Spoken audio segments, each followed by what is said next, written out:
I don't think you see many of his kind anymore. Nope. If you whack a Whacka, they drop a Whacka bump. They're supposed to be delicious. They fetch a high price in gourmet auctions, too. Yup, super precious delicacies. Still, whacking a defenseless creature to get one. You'd never do that, right, Mario? Whacka is the ultimate litmus test for whether a person is capable of self-governing.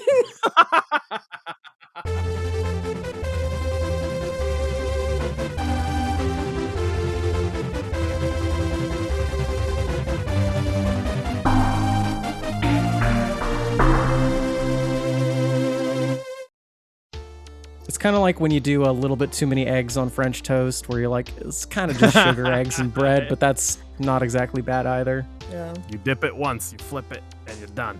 I needed to use the last of the eggs, so the last slice was a little too eggy, but... Once you throw that egg, it cracks, Kyle. You can't uncrack the egg, Kyle. See, that's the metaphor I want, is you can't uncrack the egg, because I hate you can't put the toothpaste back in the tube, because you can. You can. I heard that phrase today, and I was thinking, you can.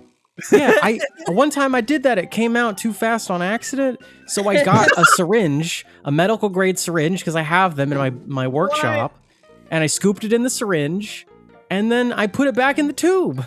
Hang on. It's not hard. Oh, okay. Yeah. You just have a giant... You don't have 60cc medical grade syringes? 60 No, back? sir. No. Okay. I don't even have regular syringes in this house. All right. Then you get the little ones, so you can like flush your mouth out or inject into smaller molds. It was important. Oh, yeah. I mean, I guess like next time I accidentally squeeze out too much toothpaste, I'll think of you, Kyle. Yeah, I'll send you some so that you can do that. You send me what? The syringes or the toothpaste? Both. A syringe full of toothpaste. Which I think is how he poured it box. back into the toothbrush.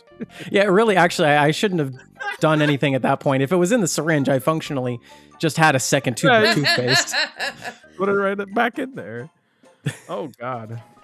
Welcome to Brain Lords, Video Games of the Mind, a panel discussion between artists and the art they love and their toothpaste. I'm your host, Kyle. I go by Cute Monster Props, and I'm an SFX artist from the video games industry. I work at Vulpin Props, making trophies for major esports tournaments, as well as life-size items, weapons, and characters from your favorite video games. With me, as always, is my co-host, Jorge. Please tell us a little bit about yourself.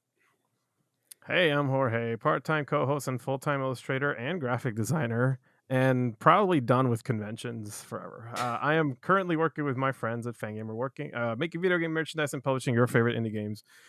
We just launched insert new product here. Sorry, I always do this. You sound so excited.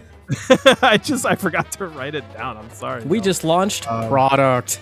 We do have our Deltarune Chapter 5 stuff up. So yeah, you've been trickling that out. There you go. Yeah, I can't believe those little plush clippy things. I can't believe that Seth is real. They actually put Illusion of Gaia Seth in a video game that isn't Illusion of Gaia. I'm very happy about that. Aren't you, Kyle? You should be. It's Illusion of Gaia. I am. You know, I was gonna say, you know why they say the toothpaste thing? I think it's because wait, what am I? No, yes. You have to. No, explain. No, okay. So back then, toothpaste was inside of like an aluminum thing instead of whatever it's made of right now, which is like just paper. Back then, it was like an aluminum tube. So if you squeezed it, you couldn't like reshape it back. Like your toothpaste was lost. Like the old soda cans that were much harder aluminum. Yeah, so I think that's why that is a saying. It doesn't apply now because you can do what Kyle did and life hack your way back, your toothpaste back into your tube. So yeah, I just wanted to point that out because that's apparently a thing that my grandmother-in-law used to do that would drive my grandfather-in-law crazy. And I heard it through him, and it was so funny. I wonder with enough pressure, like maybe if you like... Hold on. Okay, I bet if you put like a bicycle pump, I'm talking yieldy tools. If you got like a bicycle pump and you inflated the aluminum thing, I bet you could scoop some back in there. But yeah, I learned this through Margot's grandparents on her dad's side. Bless their hearts. I miss them so much. They were really good people. Well, speaking of good people, we have a guest today, Kyle. Nice save. She wants to ride on top of Tom from One Piece like he's Totoro. They're proud to introduce you to the InfoWars elf. She knows just about every good pescatarian option in the greater Atlanta area. No, this is not the first time, nor the last time we shall meet. Shannon Strucci, aka Strucci Movies, aka one half of Scanlines, Lawrence, aka Marlon on Audio Row Show, aka co-host of Fight Together on the One Piece podcast, aka your best friend who has never met you, aka the voice of Redacted in Blanksword. Hello. Hi. That's a great intro. I want to bring you on a third time, Shannon, just to see what Kyle comes up with. It's like when you die and your life flashes before your eyes. And I'm like making sure I can place all these things, and I always can. Yeah, it's all the little ending tidbits you get in like when you beat the Fallout game and it goes to the checklist of the cool stuff you did. Yeah, the slideshow. Yeah, it's like that. And I really appreciate it. I'm excited to be back on. Hello. Yeah, welcome we're excited back. to have you. I was looking for every reason to bring you back. Real quick, Shannon, you got any good pescatarian-friendly restaurant recommendations for the greater Atlanta area? Oh my god, there's so many. Wow. I just had Lee's Bakery, Banh Mi, which they have vegan food there. It's really good. If you want to go crazy, The Optimist, really nice seafood restaurant. Little Bear in Summerhill. Oh, I love Little Bear, actually. Yeah, they complain too much on social media about like negative comments and stuff. It's weird, but other than that, they're opening up a place. Yeah, but called Bar Schmutzy in EAV, and some people were like, "We don't need a wine bar," like accusing them of gentrification and stuff, which I don't really feel able to comment on. But then they were like screenshotting the comments and posting them on their Instagram story and complaining about it. And like, get over it. Yeah, but their food is really good. I know. Like, why do you have to complain about it? Just make good food. Like. Actually, I have a pescatarian-friendly recommendation for you, Shannon. What is it? This is in the Duluth area. If you are familiar with Haru Ichiban or where Level Up Games is, there's a new Vietnamese restaurant called Bun Bo Hue. Not sure how to pronounce that exactly, but I don't know what region of Vietnam it is, but it's got some really interesting dishes in it that seem like they're like it's not just pho. It's dishes of noodles that I have not had before. I had the mi quang, which had turmeric rice noodles, shrimp, pork, quail eggs, gravy, banana flowers, and peanuts. You probably just get the pork out of that. I also really like Shoya Izakaya. And yeah, that one. Also, that one's open till like 4 now or something like that. I didn't know that. And Okayaki, very different. Okayaki has a lot of vegan stuff too. People do coke in the bathroom at Okayaki. I don't think they do that at Shoya. Noted. East Atlanta's crazy. I knew someone who was waiting in line at an event there to use the restroom, and this guy was like, "What are you doing in there?" And he's like, "I'm in the bathroom." And the other guy's like, "I'm doing cocaine." He's like, "Okay." Okay, great, thanks. Okay, but yeah, anyway, they have good food. Speaking of things that might be considered morally dubious. Good segue. I tried. Today's episode theme is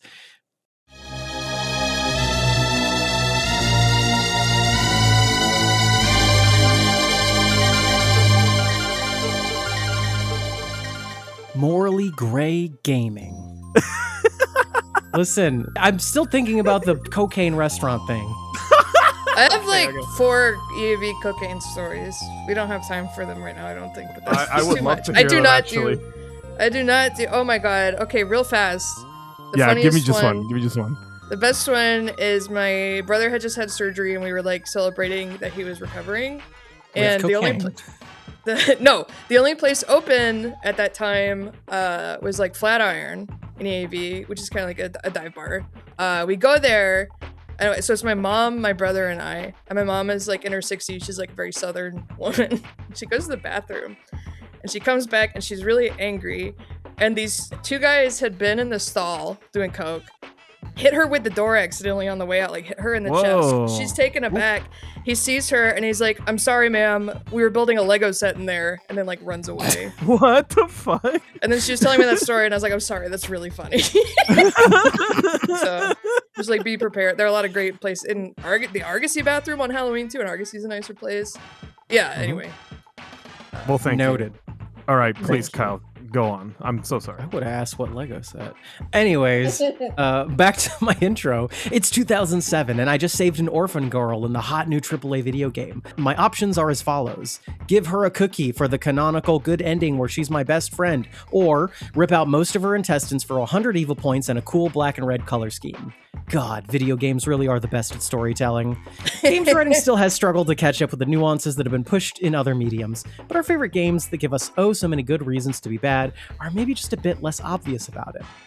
This week on Brainlords, we're discussing the vile and ambiguous morality that the act of play makes so much more compelling. After all, if the game allows you to be evil, are we really breaking the rules? Yes, this is a topic or an episode I've been brainstorming for a long time now, just trying to figure out what angle to take it in, because there's a lot of very interesting things that happen when I have discussions about like morality in games. There's two things that happen. It's very interesting. One of them is people don't excuse themselves for the things they do. They just accept it as part of like the game. And then there's people who do judge you for the things you do. And you're like, well, hold up. Like, am I complicit in that? Is this like my fault? Did I do something wrong? And they kind of, you either get defensive about it or you kind of accept that there is like an interesting form of expression in video games through morality, where like you can participate outside of yourself. You can even do things you disagree with, and it doesn't necessarily reflect on you as a person. However, sometimes it can, and that's kind of like what I want to get to is like, does it ever? Right outside of the video game, when you turn it off, are you guilty of the things you did? Coincidentally, right as we were sort of pitching and brainstorming and kind of refining this episode, I found an article from the the parody website, news website, the Daily Tism, the headline of which is "Autistic Woman's Moral Compass Suspiciously Absent During Video Game." Right? So like another thing I kept running into was things like that coming into play in games that are supposed to be like innocent and sweet and cozy, and you're like, well, I'm making maxing to get them as much money as I can out of this fucking thing, and I'm like, oh, wait a minute, like if you did that in real life, you'd be a horrible person. Do you ever think about that? No, it's just a game. And I'm like, yeah, but like if you say it's just a game, then you're kind of taking away the art of it, you know? So let's get into it. Yeah, why don't we let's lay the groundwork, shall we? Got a question for y'all. What's our history with games that gave us difficult moral choices? So this is not the definitive history of moral choices in video games, just our definitive history of moral choices in video games. Yes. So however that strikes you. Trying to think of like what the earliest example would be. And one of the I love the Spyro games as like a little kid. And in one of them, there's like a skate park and there's like a cute wolf character that you can like flame. And it like hurts it or something, and I think I like accidentally did it and felt bad or something. I was very overly empathetic as a child, so that'd be the first time. And there's one.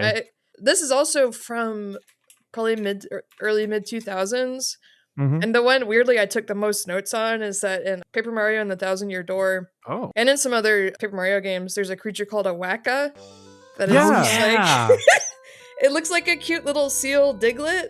And it's very sweet. And you're told, I'm going to read something real fast verbatim. I don't think you see many of his kind anymore. Nope. If you whack a Whacka, they drop a Whacka bump. They're supposed to be delicious. They fetch a high price in gourmet auctions too. Yup, super precious delicacies. Still, whacking a defenseless creature to get one. You'd never do that, right, Mario? And when I don't think we're going to have a better example of moral ambiguity in video games. You got it in one, Shannon. And so I was like Googling if other people felt guilty, and someone like redid the shopping cart theory copy pasta and said Whacka is the ultimate litmus test for whether a person is capable of self-governing. Because if you whack it enough times, I think you kill it. It like disappears. It goes away. Like you can't get any more. Yeah. I don't really remember. I know you did it a couple times, and I felt so bad as like a teenager. That was one that I thought about where it's like it gives you a really good item, but if I was playing it now, I would not do it. Yeah, Whacka bumps heal 25 HP and like, flower points. Early game, it's amazing to have one. Yeah. I don't in that game. I don't think you top out more than like 50 of any stat. So you can upgrade it even to the deluxe meal, and that will make it to heal 50 of each. That's fucked. And something I didn't know until today is in the Switch version, you can fight Whacka as a boss. But then afterwards, the Whacka's like, we were just having fun. But I only played it on GameCube, so I don't. But yeah, that takes out of the gravity of it, though. Because I think so too. Yeah, it's an innocent little creature. it's supposed to give you like a hesitation, like a wait. And in the original Paper Mario on 64, I think the limit was 10, like, or either 8 or 10 Whacka bumps, and then it disappears and doesn't show up ever again. So you assume, like, if you're highly, cause now that you're mentioning it, Shannon, I actually felt bad about it too, because I didn't know, and it disappeared, and I was like, okay, and then I looked it up, I'm like, oh crap, is he gone? Did he went extinct? Did he die? And so I started being, I started feeling like, was that the wrong thing to do? And then suddenly just kind of becoming like, that, like, having that empathy of like, oh shit, what did I didn't think about the ramifications, the consequences of my actions. As a child, I would justify it by not hitting the Whacka whatsoever the entire playthrough. But then as soon as I'm marching on Bowser's doorstep, I'm sorry, Whacka, I'm hitting you like 2, maybe 3 times. That's it. No more, no less. I'm sorry, but like the kingdom's at stake here, buddy. This is the gravity of the situation demanded escalation from me. So frankly, like a trolley problem. I'm bumping that Whacka if it means getting Bowser's ass. Oh, that one really bothered me as a teenager. So that's a good one though, because it is. Yeah. I don't think people do think. I didn't think about it in my first playthrough until later, where I was like, "Shit, what did I do?" You made that thing extinct, and it was just a sweet little guy. The little cute little Whackas, they're adorable too. Yeah. They intentionally. Oh, and I think when it pops up, it says something like, "Boy, it's such a nice day. I hope no one whacks me in the head with it." Yeah, it's so. The writing in those games is amazing. Mm-hmm. And it tells the player like, "Wait, I can't, dong." It's like you and I didn't remember because I was looking at the wiki for Paper Mario. It's like, you'd never do that, right, Mario?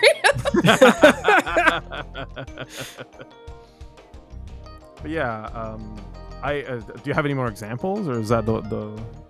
Oh, I have a bunch of them, but that's from like my early. Mm-hmm. I could keep talking about other games I've played more recently. Give me one more, yeah. Give us one more. Yeah. I definitely want to talk about Delusion later, but I think one of my more, I guess, like unique for me examples is I was playing Off, which is a really big influence on Undertale and on Blanksword, the game I had voice work in, and all these things. And it's really good. The art is really cool and like pencil drawn. The characters are really interesting. But as I was playing it, I got really uncomfortable with what my character was doing, and I just stopped playing it. I was like, I can't do this.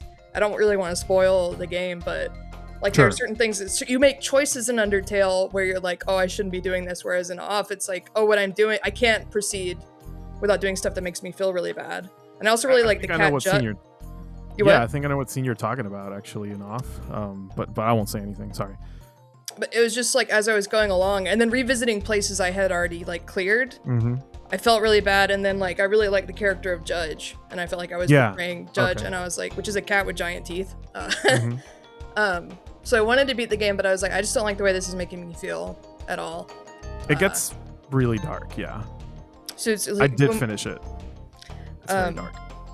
Yeah, or like when you meet Judge's brother. Oh yeah. It's really disturbing, but that was one because it's like, well, you can just put the controller down. I'm like, I did. You can. And there's a part I almost didn't, but I finished it because I just really wanted to like. Also, this is funny how we're almost referencing the last episode you were in, Shannon. This is really funny because we did speak of Off there too.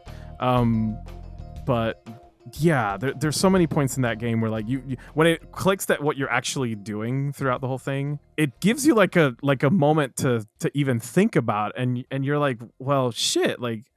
Are we the baddies? In my case, I was like, I guess I'm going to keep going because at this point I'm too far in, and I do want to know what happens at the end. But then it just kept getting worse until there's like an encounter at the like near the very end. I believe it's like the second to last one where it kind of if at any point you haven't figured out what's going on, that point drives it way deep. But go on, Kyle. Sorry. Yeah, no, I was just going to say that. Off is also putting you in the headspace of like, it's a gross, weird, like post-industrial world where like people are kind of suffering and miserable. And so it's, it's easy to sort of get in the headspace of like, am I hurting these people? Am I good? Like, what am I doing to this world? I read a lot about it after I quit playing it because it's a great game. It's very well written, and you can see its influence on so much stuff. It's not like I dislike the game, but when you see the batter from the judge's perspective, or you're able to see it, and what you see is like it's so well written, and the art is so good. And I think the person who made it was like 19, like very young at the time. I didn't know that.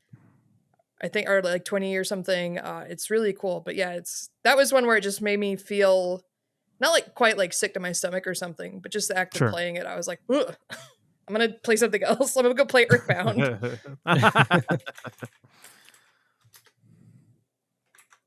Well, thank you. Yes. I'd like to know if you have any, Kyle. Do you want to share your history? Sure. So, I did a little bit of research in just like the general history of this stuff, and I think it's easy to think that morality in video games is a newer thing just because there were more literal morality systems, maybe as soon as like 20 years ago. But, even early video games, even as early as things like Missile Command, are playing in some really dubiously moral spaces where it's like you're constantly defending like an unknown place from a rain of missiles and like presumably some sort of like nuclear annihilation. The more you think about it, the more uncomfortable it gets. Games as soon as like Ultima 4 were doing like really complex things for the computers at the time for morality and virtues and what it means to like actually be good in a video game versus just completing the video game and finishing the story and saving the day. I think it's pretty fair to say that Bioshock was a lot of people's first time really making like a major moral choice in a video game, even if it's not a terribly compelling one, as my opening kind of poked fun at. The reason, like, I think the resources that you get from harvesting the little sisters are not even like that much more if you do the evil route than the good. So frankly, it's not like you're crippling yourself from a part of the video game. It's like shave 10% off and get the good ending. It's not that much more Adam that you get from harvesting them versus like sparing them. So you can't really say anything. You're not really making a hard choice by doing the good thing.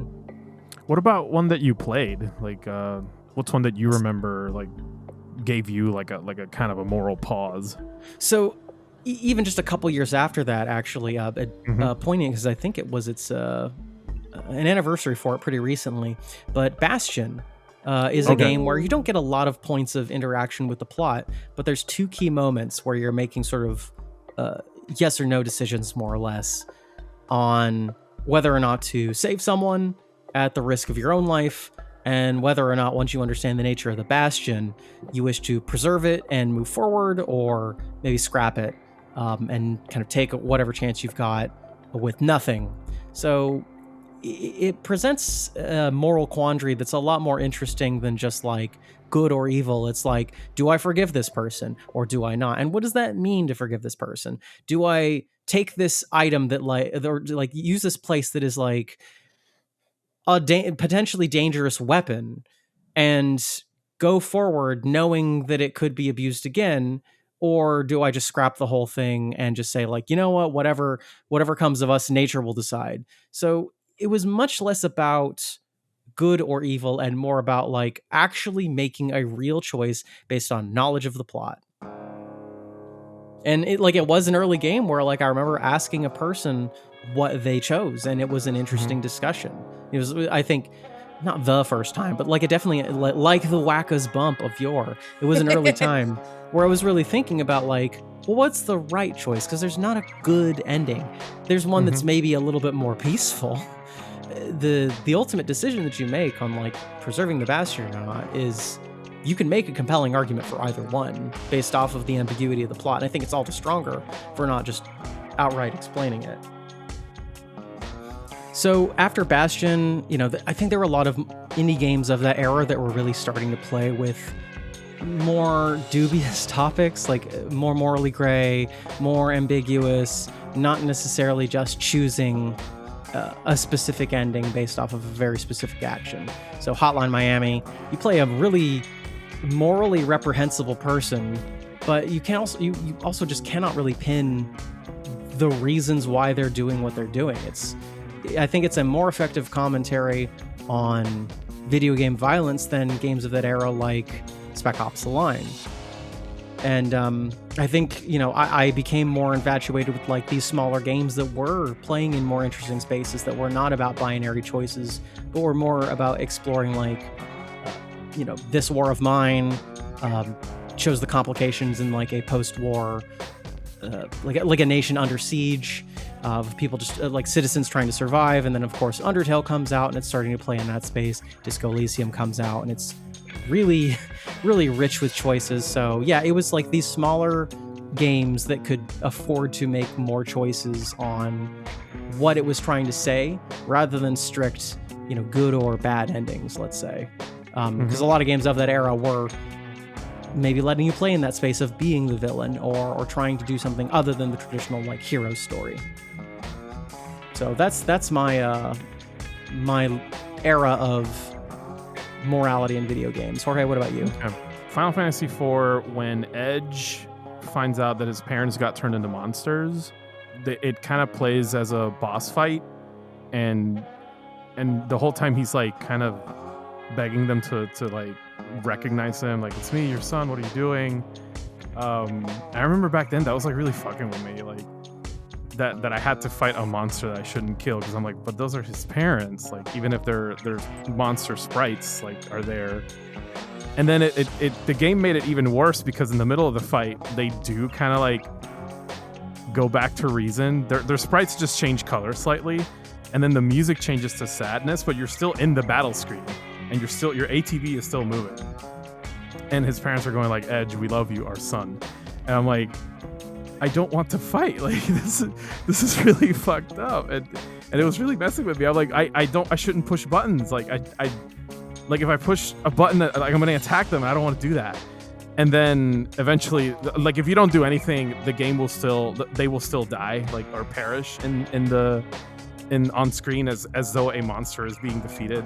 So I was like, stop! Oh my god! And I remember that being like I hesitated to push buttons. I was like, I can't do it. Like, this isn't right. Like, that's his parents, that's his mom and dad. And Edge is really cool. He's like the ninja character. So I remember that's probably like the earliest instance of me being like what is happening? I shouldn't play the game. I shouldn't play the game. It's making me do something. Also, that game opens up with you committing war crimes. So, but at the time, you're framed for it. Like, the king tricks you into bringing the bomb ring to the summoner village, and that sucks. But you're not at fault for that.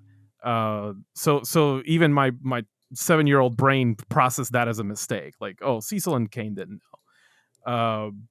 But it's the moment where, like, suddenly the combat system changes your agency in that moment. You know what I mean? Like, of giving you the choice of fighting or not was a lot more of a meaningful impact. And then I guess, like, the other game that kind of made me think a lot about, like, what I'm doing rather than just playing it is Metal Gear, like Solid, for PS1. Specifically, like, knowing after we kind of bring this up a lot, Kyle, on the show, the non-violence aspect of Metal Gear and how that is kind of a choice a player can make.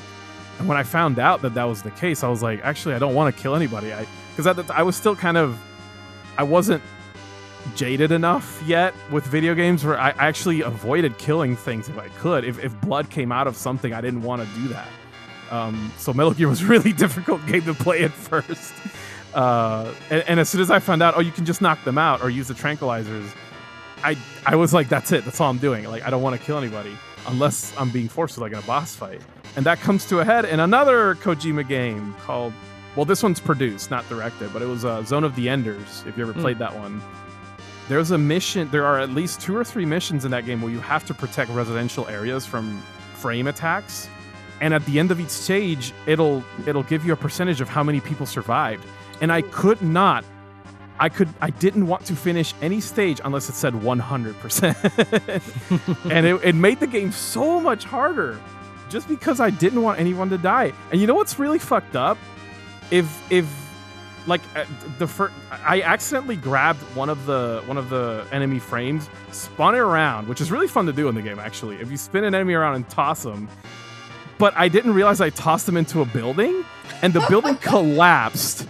and I heard people screaming. They will have the sound effect of people going, ah, when the building is falling apart. And I'm just sitting there like, oh shit, like that was a residential area. Jorge kills a guy in Shadow the Hedgehog and hears, "They got Brad!" and goes, "Oh fuck." It's just interesting what effect those things can have on you and performance, like in terms of like how you play a game. Like I can't play Zone of the Enders 1 anymore if I'm not locked in, because to this day I still hate not being able to save everyone in those like residential area defense stages, which I think there's like 3 of. Very good game, by the way, if no one ever played it. My God, it like combines Evangelion and Gundam in a way that G-Quest completely failed to do. It failed to do a lot of things, let's be real. If you're wondering where good G-Quest is like, play Zone of the Enders. So I got another question for y'all. Yeah. Have you as a player ever been compelled to make a choice you fundamentally disagree with? Actually, yes. Hit Whacka. That was my choice. I have an interesting one, actually. And this came up. I was having dinner with Margot, and this came up. So if you don't kill Magus in Chrono Trigger, he will join your party. If you kill Magus in Chrono Trigger, Frog becomes Glenn again, human. What's the correct choice? Yeah, they never let Frog have like a complete ending in that game if you do all the things. Yeah, so like if you want to play the game to its fullest, you have to let Magus live, because he'll join your party. He'll be he is a fully fledged character. He's not just like bonus content. He will do triple text with other characters and everything. And he has like his own animations. Like he was designed to be a party member. But Frog will never be human if Magus is alive.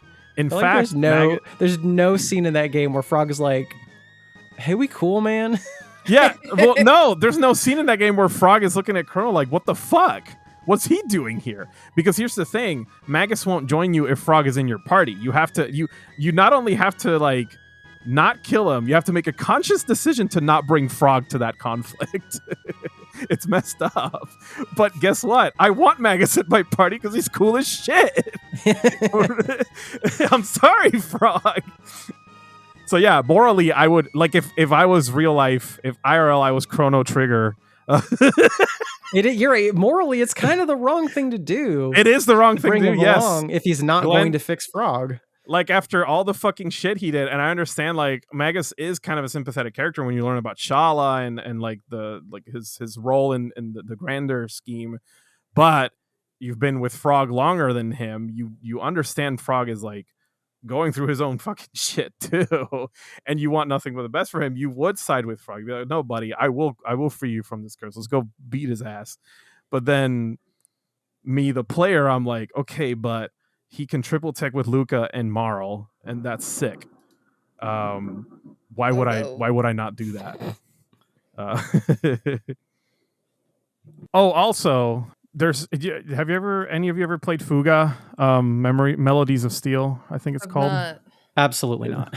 Okay, so I'll spoil this much because the tutorial makes you think you're going to make a permanent moral decision. And it is one you will disagree with. Do not be afraid. Do it. However, it was really, really tough to... I don't even know if I want to spoil it, but it is like... It's okay. It's in the game intro. Yeah, like... they do spoil it for you. So like the game is like a strategy RPG. You are in a giant tank. It's asymmetrical. You're stronger than your enemies. However, when your enemies start overpowering you, and there's no way out, you're given the option of immediately winning the fight at the cost of 1 soul. And that is the game telling you have to pick a named character in your party and sacrifice them to get out of this, or everyone else dies. It is like an extremely difficult like decision to make no matter what, because like unless there's a character you just like abjectly hate, which I don't think I don't think you should approach it that way. I think the game is meant to give you that weight, that heaviness, that cost of war as like a playable or a play feature. Do you save everyone by It's like the trolley problem, like made into a game. And in the tutorial, they will force you to do that, to make that choice, just so that you know what you're getting yourself into. Like, I do appreciate after the fact, knowing that the tutorial then goes, psych, it's fine. So just letting you know right now, don't worry too much about it. However, the scene you get is always heartbreaking, like because it is a character, and even if you don't know them that well, they all have their personal way of dealing with like that decision. And it's like, man, it makes the game like pins and needles, basically. Like someone with anxiety, it's like honestly kind of terrible to play. Never heard of this game. I'll have to check it out. Do they hold it against you? Do they like remember? Yeah, the characters will remember. They'll be like, like the interesting thing is that everyone has a different reaction. Like if it's a character another character didn't like, they'll be like, good riddance, because they're kids. They don't really understand like how serious that was, right? And so you'll get the gamut of like characters who don't give a shit about what just happened, and then characters who are like completely hurt and like grieving over this character too. Like it's very interesting. But yeah, just fair warning, you're getting into that game. That is a thing that will make you do in the tutorial. I was not ready for it. Shannon, you got any choices you really disagreed against? I don't know if it's as much like choices. Yeah, choices or maybe like gameplay that you felt was like maybe reprehensible, but you still went through with. Yeah, I started Cult of the Lamb pretty recently. Ooh, actually, good one, yeah. And I just, especially after unlocking the sin mechanic, I was like, ooh. Yeah. You don't make them. You can make your cultists, like you tell them to try to like breed and lay an egg. And if they don't like each other, they won't. But that, and you also like, it's like an interesting commentary on like, I guess specifically Christianity, where you give them alcohol, you get them drunk, and then they grow sin, and you take the sin out, and they're like, "Thank you so much for like absolving me of this horrible sin." Oh my god, I remember. Yeah. And I'm like, yeah, I did that, and it just feels. I'd like to beat it, but there's so many aspects of it that just feel gross. Or when a cultist comes up to you and is like, "Sacrifice me," and I'm like, I don't want to. Yeah. I don't. Okay. Oh my God, Shannon, I'm glad you brought this up. This was a game that inspired this episode, actually, because like, oh yeah, it's so difficult. I love Cult of the Lamb, but I also cannot play it. Like, I was talking to a friend of mine about I don't know if you've gotten the poop side quest yet. Where they're like, make me eat a bowl of poop, please. No, they're like, make that guy eat a bowl of poop. Oh yeah, I told him no, funny. and I just took the faith hit. I was like, yeah, and you lose faith. And I remember talking to a friend of mine and them being like, it's just a game. Why didn't you do it? It's funny. I'm like, what are you talking about? It's funny? It's not funny. It's not. And then the thing is, like, I did it because I'm like, well, I was kind of in a rough spot. I didn't want to lose any more faith because I was already being a terrible cult leader. But I went ahead and did it, and I'm like, okay, they got sick, and I felt really bad. I was like, shit, I don't want to do that. And then the same motherfucker shows up and goes, do it again. It'll be funnier the second time. Literally, really eat the pennies. And I went, yo, go fuck yourself. I'm not doing that. And yeah, like, I had like a weird reaction to being told it's just a funny game. Like, you don't have to think about it that hard. I'm like, no, they're actually very good at capturing how cults work. It's kind of scary when you play it. It's a fantastic game, and it gamified it excellently. But it does make me think about that reality, and it's difficult to make like choices like that all the time. It discourages you from getting invested at all into any of the cult members, because they might die and then come back as a zombie, and you got to get special items, whatever. It just makes me feel kind of gross when I play it. Yeah, and I don't like the roguelike elements as much as like Binding of Isaac or Hades. I am overall the humor in it are like the slight spoilers. I know that the fox guy that appears in the darkness, you sacrifice stuff to him, and eventually he asks you to sacrifice the little rat guy. Oh, okay. What is his name? I don't remember that part. And I'm like, I just quit the quest. I was like, no, that's my friend that taught me to play the game, Skullbones, whatever. Yeah. I'm like, I'm not. What's the point of playing anything with the story if I'm not going to have some emotional investment in it? Yeah. And I've gotten. Did y'all get to Sozo? Because I know I've played it way after an update that added a bunch of stuff. There's an ant. No, I have not. There's a guy that is an ant that has a fungal parasite on his brain. Oh, okay, yeah. And I he's do just remember like that now. running around my cult base saying his own name. And he asks you to get mushroom followers, and if you get them, he immediately eats them. Oh my god. And you can like do all this stuff to like cure him. But right now I just have him running around. I'm like, I want to get a mushroom follower to see if I can keep it. But I'm like, I don't want him to eat somebody. It just makes me... I have way too much... Like, when I was a kid, I struggled so much. I think I was like overly empathetic or overly sensitive. I don't mean it in like... No, I did too, yeah. Where like watching cartoons or like... I remember I was really, really young on like Web 1.0. This was probably like 1997 or something. And I found that it was like a joke website. It was like Bonsai Kitten, where people put kittens in jars to keep them small. It wasn't a real thing. And I just told my mom about it. Like, I remember that. I was so upset. And it's like actually. that... I've deadened that part of me so much just after growing up. But I feel like that playing Cult of the Lamb, I just don't... This doesn't feel good. It brings that back up, doesn't it? Because like, yeah, I'm the same way. I'm a little too sympathetic to like fake things. And video games like bring that. That's the reason I like video games. It brings that out of me. And so there's a game that's like constantly challenging that. It's difficult to get through. It's a good game though, don't get me wrong. I mean, also the whole premise of Cult of Lamb is like, what if you fucked up your little precious moments characters? It is a little bit of what was it? Happy Tree Friends. Yeah. Oh god, it is. Yeah.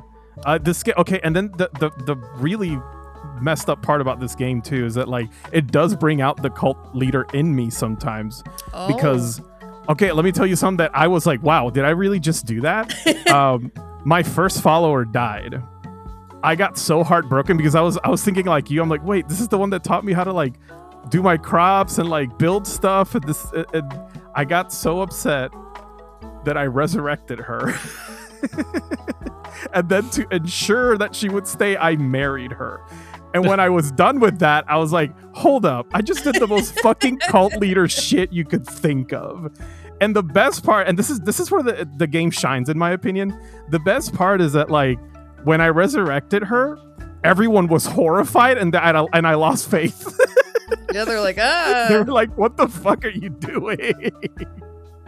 So like credit to the game where it's due. I do think it has a very clever way of gamifying. I mean, that dynamic. It's clearly eliciting emotions from you. So absolutely. If anything, it's so, yeah, maybe one of the more effective things you've played in recent But memory. holy shit. And also don't tell me it's just a game. Yeah, I think that, and then it's like, what's the point of getting into something like Disco Elysium or these like beautiful, like emotionally effective, or like Journey or like these games? It's just a game. Like that doesn't really. Yeah. Yeah. I always say like the two ideas, like games are art and it's just a game, cannot coexist. Like you cannot have these both ideas simultaneously. Either it affects you or it's just a product. Like pick one. And that's opinion. Like I know people don't have to adhere to that, but don't tell me to think that way, I guess. It just makes me feel kind of gross when I play it. It's not like off where I felt so emotionally like upset I had to quit playing it. Right. The other game that I like this game. I thought it was well made. I did think it kind of said in this stuff too much was mouthwashing, which has you feel a lot of unpleasant things. Like I've never played stuff like Spec Ops: The Line or that one Call of Duty game or whatever where you like shoot up the airport. I've just avoided all that. But this, I did like mouthwashing, but there were moments where I'm like, this is almost, I'm almost disconnecting emotionally and finding it silly because it's so gruesome. Yeah. So violent. You have to at some points. Yeah, pushing you through it. Though I would, if anyone has like a strong stomach and hasn't played that, I would recommend it. But it's also, it's less like Cult of the Lamb is kind of cutesy with it. Whereas mouthwashing is just upsetting. Yeah, it doesn't pull its punches. Yeah, it's difficult. Like there were some themes in the game that are extremely difficult for me to deal with. Oh, Kyle, we played it together actually. That was a fun time. Yeah, I was like, I heard this game is good. You want to check it out? And I left that night like, what the? Kind of mortified. Yeah. Oh my it was God. Great. But yeah, that's another game that I've had difficult discussions with people on because there are parts of the game that affected me deeply and disturbingly. I can't seem to connect with people who like give me it's just a game. You don't have to like get so upset about it. Like, for example, I don't know if you've ever seen the the Nendoroids that came out for mouthwashing, Shannon. I did. Those started like a huge rift in the fandom where there are people that are like, this is actually kind of fucked up, and people that were going, it's just a toy, like calm down. Yeah. And yeah, it was kind of difficult to have a conversation around like, hey, listen, if this impacted someone, that's a good thing. Like, if they're taking this seriously, that is actually to the credit of the game. They shouldn't be called sensitive for feeling that way. Yeah. And it's the strength of mouthwashing is that people all like have something to take from it, emotionally speaking. I mean, our official stance on this podcast was the creators had to be on a long email chain to approve of that thing. Oh yeah. But also, like, get that money.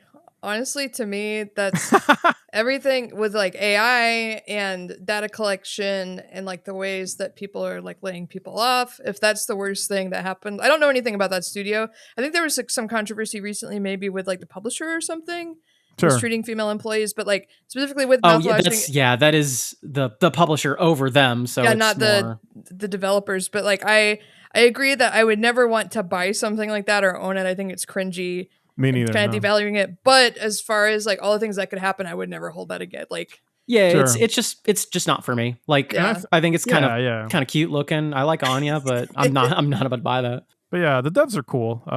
The mouthwashing devs are cool. So like, I'm not gonna, like you said, if that's what they want to sell, it's their thing. So I'm not gonna tell them no. So I had a game that I was thinking of where you do make a very explicit choice, and I remember when it came out, a lot of people were actually having a bit of a standstill on what the correct one was to make. Have y'all ever played at least the beginning portion of Outer Worlds? That is the Obsidian one, not the indie one. No. I have not. So it's very much a Fallout-like style game. You know, a decisions matter first-person RPG with some like, you know, turn-based aiming system, if you so choose. And it's all about like factions and choices and morality and things like that. It's fine. The game is decent. The first mission, I think, was one where a lot of people just could not figure out what the right decision to make was. So I'll try to contextualize this for you. Just y'all and the listener, please. I'm going to get this about maybe 80% right. So bear with me. But the gist of it is you are sent in to settle a dispute at a planet that has been set up and is basically like a huge canning facility, more or less, on this planet. And the settlers who have like gotten down there, like made first contact on this planet, have set up the factory, and working conditions are just fucking abysmal. Everyone is miserable. Everyone is having to eat these disgusting ass, like nasty, like canned seafood. And the bosses are kind of reaping what little there is to out of this planet. So the most competent people in this faction, they basically break off and form a separatist group, and they use like a derelict factory or something like that and bring it basically up to where it's like actually producing like healthy foods that people can sustain on that aren't just fucking like preserved to shit like canned fish. And the problem is, in order to actually make it like functional and serving like the needs of their community, they need to reroute a massive amount of power from the original canning facility, meaning that anyone still working there that would be like an innocent civilian would basically be crippled when they're already like low resources, you know, starving, hungry, you know, that kind of situation. So your choice is basically, do I go for the what is probably better in the long run, but, you know, make a lot of casualties in the meantime, or do I cause the most harm reduction but keep the status quo? There is a bit of a cop-out in this, unfortunately, because if you choose the second option, there is a way for you to then continue the quest and change the leadership by doing other quests. But that initial quest, I remember like everyone who had been excited about another Fallout-style game and was jumping on that one, like it was back and forth on what the right decision was to make. I mean, how does that strike y'all? It reminds me of a lot of quests in like New Vegas or other games. I would probably want to play it and like talk to NPCs. I don't know. And the fact that there's a cop-out too, I don't like that. That is unfortunate. You know, similarly, like I had replayed Fallout New Vegas game I'm sure we'll discuss at length for the duration of this episode. But in replaying it, something that I did appreciate was that even though it tends to be that siding with the New California Republic tends to be the like general, I'm a decent person with decent morals kind of option, they make it pretty clear in the beginning of the game that like they are vastly like out of their lane. They are not equipped to like take control of this region, to support it, and they're just like woefully inadequate at that. So like I don't think the game gives you quite enough choices to really reconcile with that. Mm-hmm. But the fact is that like the quote unquote good guy choice is the one that is kind of the most naive in terms of okay. Yeah. They're not equipped. Like they will run out of resources before anything real gets done, at least without major, like massive change in leadership. And they're homophobic and do war crimes. Yeah, and they do war crimes, yeah. That settles it. Yeah, for that Outer Worlds, I guess it's probably the better decision in the long run to reroute the power, but it would really depend on, am I really just about to kill a bunch of people? Is there not another way? Like, yeah, and also like, you know, the game can be like, oh, well, that means that you're hurting all these people. When it's like, okay, but a lot of those people would probably, like, that doesn't immediately execute all of them. So like, I can divorce myself a little bit from this equation and be like, okay, but like the people that are like able to contribute to this thing would probably be easily convinced, and then there would be a position of power above the previous like, you know, bourgeois, as it were. Mm-hmm. I just remember that being like an actual choice that I was like, yeah, I don't know. It's for stuff like that, yeah. I guess I would. I don't know. Now I'm curious about like just playing that part of the game and seeing what I would do, because without enough context, I think the long-term solution is probably the best one.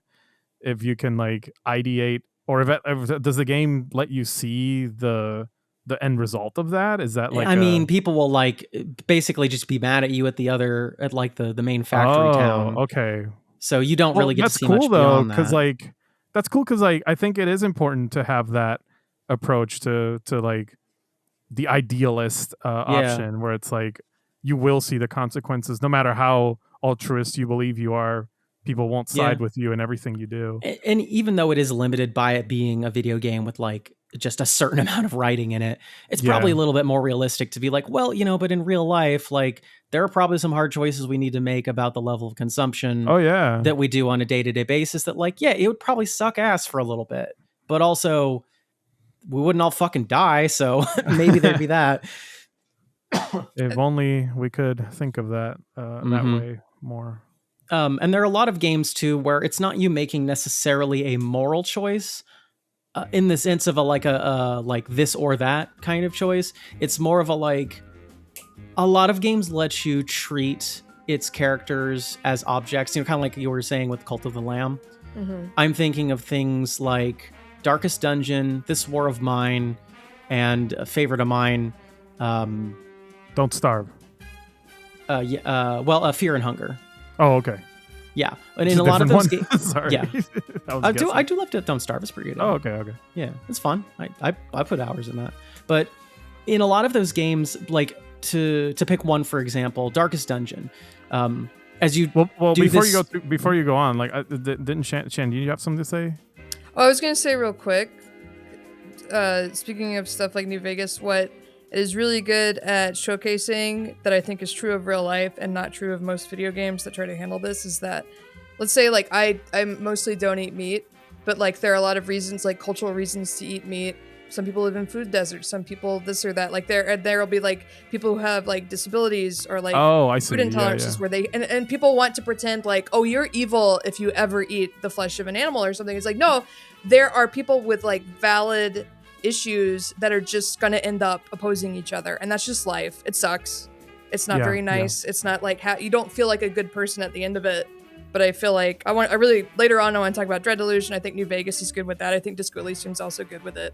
Yeah, like understanding the complexities, and it's not like what is the right or wrong answer. It's like which of these sides do you like. But they're valid, and it's sad, and it's like difficult, but it feels a lot more real versus like Mass Effect. It's like, oh, you get the good karma or the bad karma option. Yeah, what is like the best decision based off the information I have now? Yeah, and even then, or your ability to do it. Yeah. Whatever that is. But go on, Kyle. Okay. Yeah, so this is a sort of like, I don't know, a genre or style of game, but in Darkest Dungeon, for example, it is a strategy turn-based dungeon crawler in which you have a group of hired mercenaries that you're sending down into the floors of the dungeon, and as they take damage of health, they can get long-term medical issues. As they take damage of sanity, they can come back and have trauma. So you can have someone come back up, and the only way they cope, as you're recovering stamina, you send them to a bar, they can develop alcoholism. Whoa. The way to play this game initially will be, okay, they broke a leg. I send this one to the doctors. This person's got alcoholism. I'm going to send them to the abbot, see if I can get that cleared up, or maybe I'll deal with it for a few runs, but like that's going to start being an issue. And you pay attention to the needs of your team, maybe recruit more to fill in the gaps so they can take time to recover. And it's a slower way to get through it, but you can kind of bounce back and forth and min-max, not dropping your stats too bad. If you actually want to get through this game quickly and efficiently, just fucking ditch their ass the second they become a problem. Just let them go. Like, load them up with as many. That is a heavy moral choice though, because you are kind of like, see us, like I don't want to deal with this. Basically, yeah. And like the game is like theme wise, it's a lot of like occult and Lovecraftian cosmic horror and that stuff. So the idea of you just sort of like stopping, like you are no longer treating these humans as like actual like moralistic actors, and instead are just like, yeah, the second you're inconvenient to me, I'm tossing you and getting someone else. It is very much in line with the theme of the game. So I think that is like fascinating with just how that game works. And like the more you treat it as just a game, the more you're kind of effectively arting the art, as it were. Same with Fear and Hunger. Like there are runs you can do where you are incentivized to like take care of this little girl who's in a cage and bring her to the very end of the game safely, so that like there are, that is a style of run you can do. It's a bit of a challenge run, but like it's cool to be like, yeah, I saved the little girl. I brought her to the end. She costs you a party slot. She's an extra mouth to feed. There's a hunger mechanics, unsurprisingly. But pretty early on in the game, there's a trader that's like, hey, I will trade you rare items for that child. And Whoa. You're like, why? And oh, he's no. like, oh God, not relevant. Trade me the child. And it's a gross looking man with like a cat head. Oh no. I would just be like, no, I'll put up with the kid.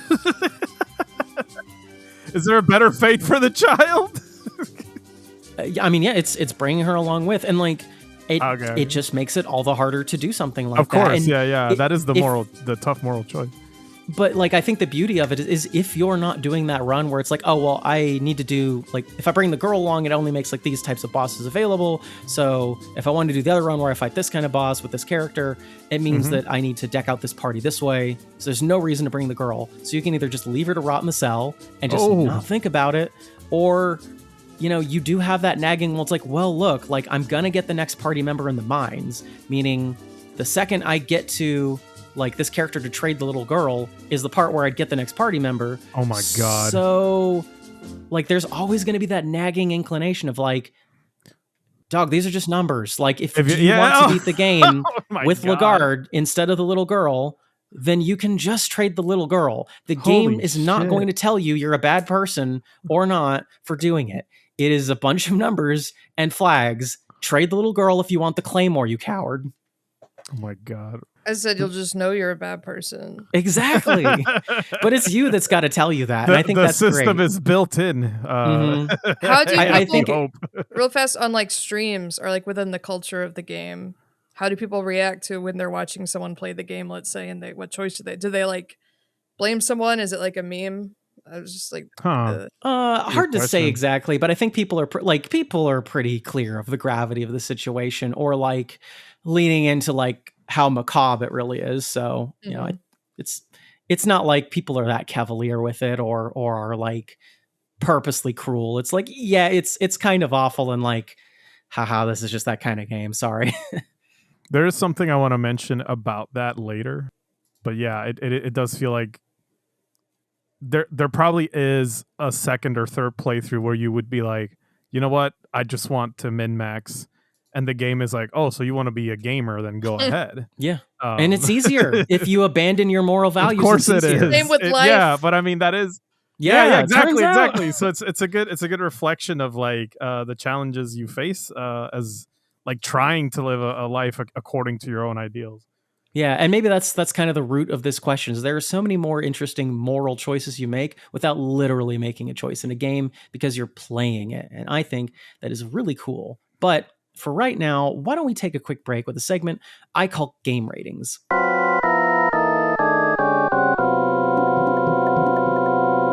I'll present a category like fighting game finishing moves, play it loud Game Boy Colors, games you'd rent at a Blockbuster, and we're going to come with something underrated, overrated, and accurately rated. Today's topic is alternate endings. Now, this could be either literal alternate endings in a video games or maybe genres or styles of alternate endings. Fairly open-ended, so would anyone like to take the floor? I love a silly ending for a horror game that you have to like go out of your way to get, like the alien ending in Silent Hill 1, I believe, and the dog ending of Silent Hill 2. I think is just wonderful. Can we just all agree like dog ending accurately rated? Like, yes, I will edit in the music. It's good if that's not the first ending you get, it would be really hard. I don't think I don't think it's reasonable for anyone to get that as their first unless they're looking it up. Incredibly unlikely. It'd be crazy if you. But if it's like, did. It's very unlikely. I know. If it was your third ending, yeah, sure. I think it hits good because you're like, oh shit, a little bit of levity, thanks. Yeah. You got any other examples of maybe an over or underrated ending or style of ending, Shannon? I don't know. I don't play a lot of games to get like alternate endings. I think, or like a lot of the Atlas games are really like, you know, SMT and Persona stuff. Usually there's some like horrible, depressing ending, and then you have to do 30 more hours of gameplay to get the good ending. I wouldn't really. Those are usually pretty bad, or I don't really like the fact that those are in the games, just because I think in Persona 4, it's like, oh, you have to go do this and this and find this orb and go to this place on this specific time, and it's like, how do you do this without a guide? And there's a whole bunch. Yeah, so let's say that style's a bit overrated because it's like, come on, man, like that doesn't even count as an ending. Yeah. Actually, I have something to say about that in my ratings. Okay. But you go on. Do you think there's an underrated ending you can think of? What one that like you like but other people don't? There's nothing. I was thinking about this when you mentioned it before. There's nothing I could really think of, especially as alternate endings, just because I think I don't typically, unless I really, really love something, I'm not really going through and like hitting every single, you know. Yeah. All right. Is there maybe a trope of ending that you like that other people don't? I think depending on what it is, I might like a downer ending more than some people. Yeah. There you go. No, I think that's pretty fair. I think there are a lot of games that are a bit more poignant with the messaging that are downers that are like the non-true ending. You know, Final Fantasy X2 has a downer ending that's not the 100% max ending, but it's arguably seen as better by a lot of the people who are more invested. Mm-hmm. I can actually mention one and Yeah, start my list. Why don't you go next? Actually, my underrated ending, and I won't spoil it because it's a more recent game. I'll just be really vague. But Expedition 33 has 2 endings. And the game lets you go back and pick whichever. If you have like the autosave turned on, you can go back and see both endings. There's no like... It just brings you right before... Yeah, it doesn't do the SMT thing where you have to like, from the very beginning, set that up. But there's one ending that is like, for those who know, so I don't spoil anything. There's one ending that's like in black and white in like letterbox, I think, like the squish ratio to look like a foreign movie. That is my favorite one of the 2. Everyone doesn't like, people hate that ending. But I like it because it is in tone with just how tragic the story has been, and it ends in like. It ends in what I think is the logical conclusion of like what a certain character would do in this situation. It is probably not going to be the canon ending if there's a sequel to the game. But I really like it because I don't know, I got that one and I was just like kind of shocked at it, like, oh my god. And then I saw the other one and I'm like, wait, that one was just okay.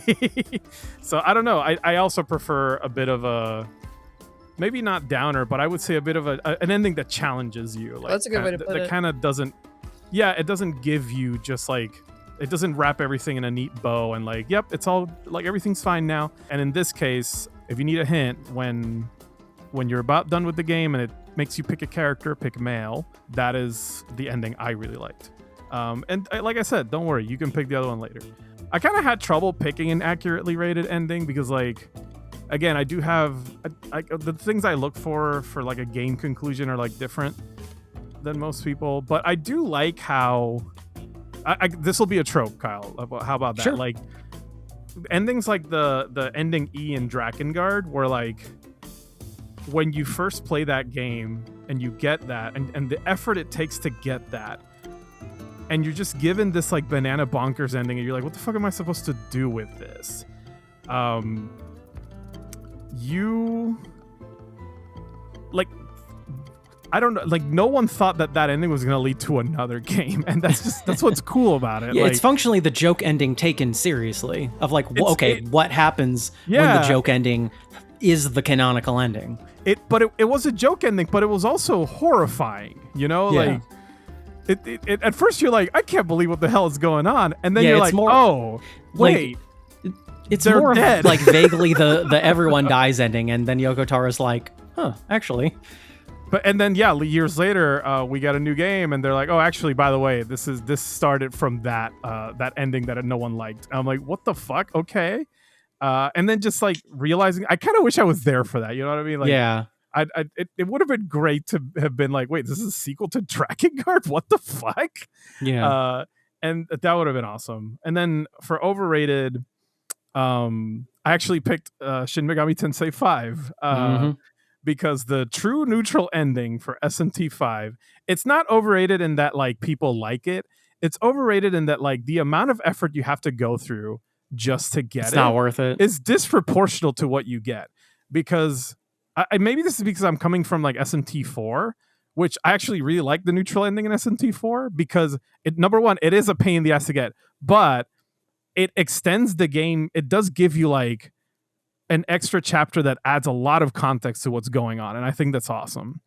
Like it's worth the trouble. Whereas SMT 5, the true neutral ending, it kind of feels Fence City, like you're not really picking a side. You're just like given the I guess I'm not going to spoil SMT 5 either, but like it basically it's the wrap everything up in a bow. Like and then you're the biggest badass ever. The end. And I'm like, wait, I went through all this trouble. I killed all the super bosses for this. But when I got the ending and realizing that like, oh, this was not worth it. And I to the point where like I didn't really feel like playing the game over again. I feel like the right way to play SMT 5 is to get the chaos and order endings first and then get neutral. You can't skip to neutral because it doesn't make any sense. So yeah, it was disappointing. I mean, the story in that game overall was a little disappointing anyway. So like maybe I should have seen it coming. But I pick overrated because it is kind of like the effort required for it is just like, you're kind of torturing me for what I think is like a very predictable outcome.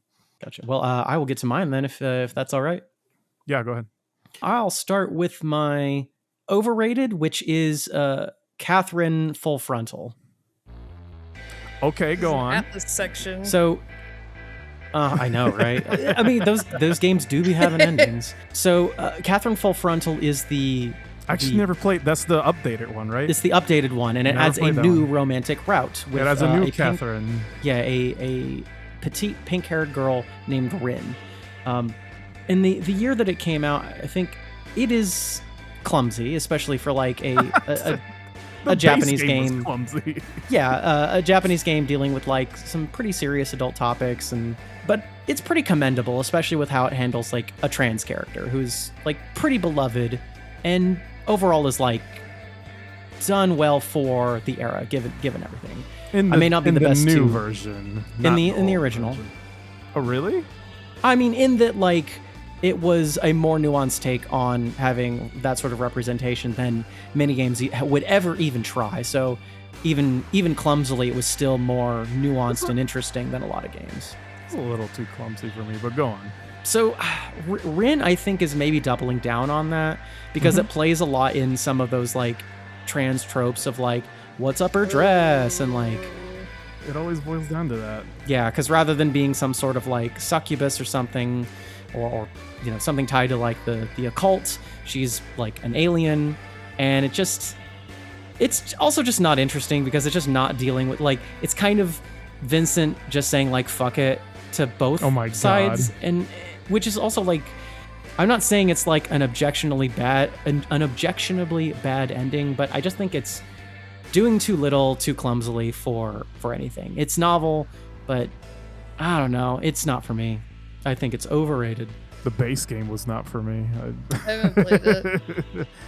Yeah, I never played the update because my hot take is that like Catherine is the men are from Mars and women are from Venus for weebs, because it's just like way too outdated in its gender stereotypes for me to enjoy. I really do not know how I would feel playing this game again, but at least when it came out, it was novel. Just to examine that more, because I can see how like to be honest, that Atlas game treated some of those themes better than other Atlas games. If that's your metric, then sure. Yeah, I just think it was interesting to have a game that actually like story-wise dealt with infidelity in a way that like was interesting, or was going with that, and that's just not something you really ever see in any game. It's basically either like you have romantic interests and then that's about as deep as it goes.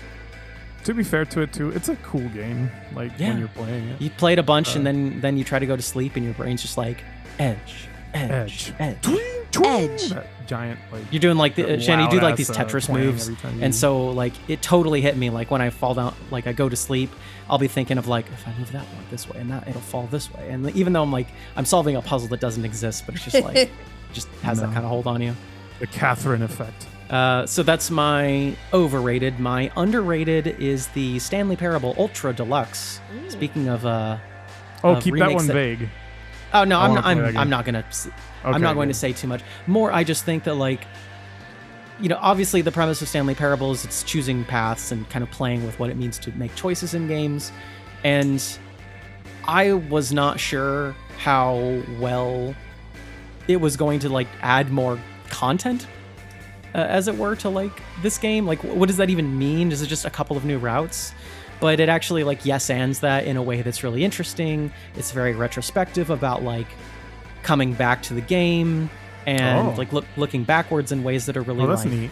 Yeah. Like they like, again, I will not spoil like actual factual like endings or anything, but there is a moment where you get to look at old reviews of Stanley Parable and the narrator's like, oh, remember that one? See, they got it, you know, stuff like that, where it's like really, really cute to be like, it's almost a victory lap for the devs.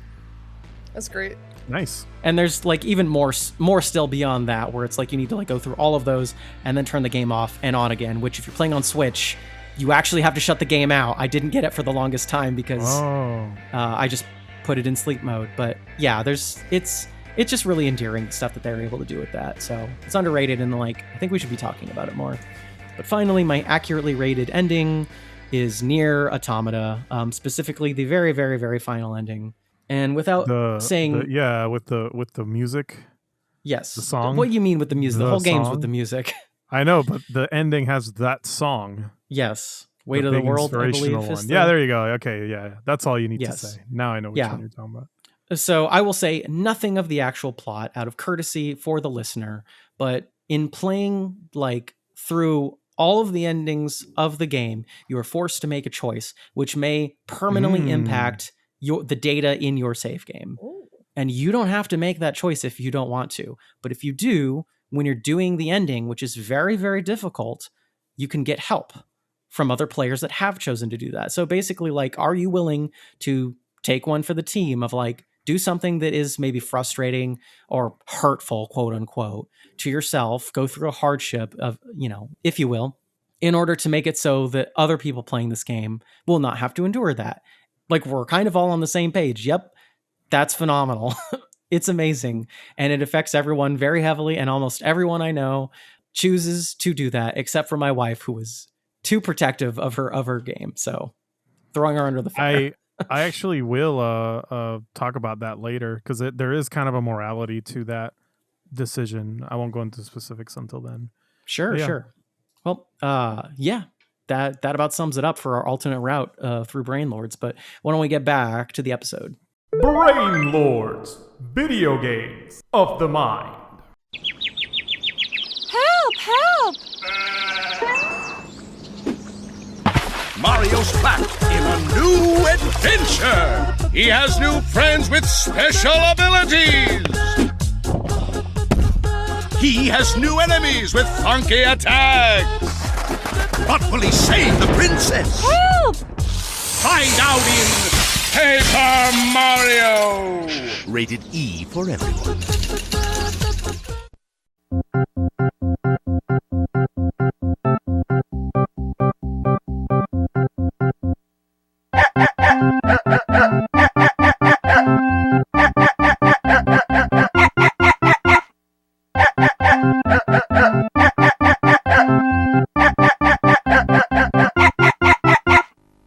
The follow-up to the 2008 Game of the Year.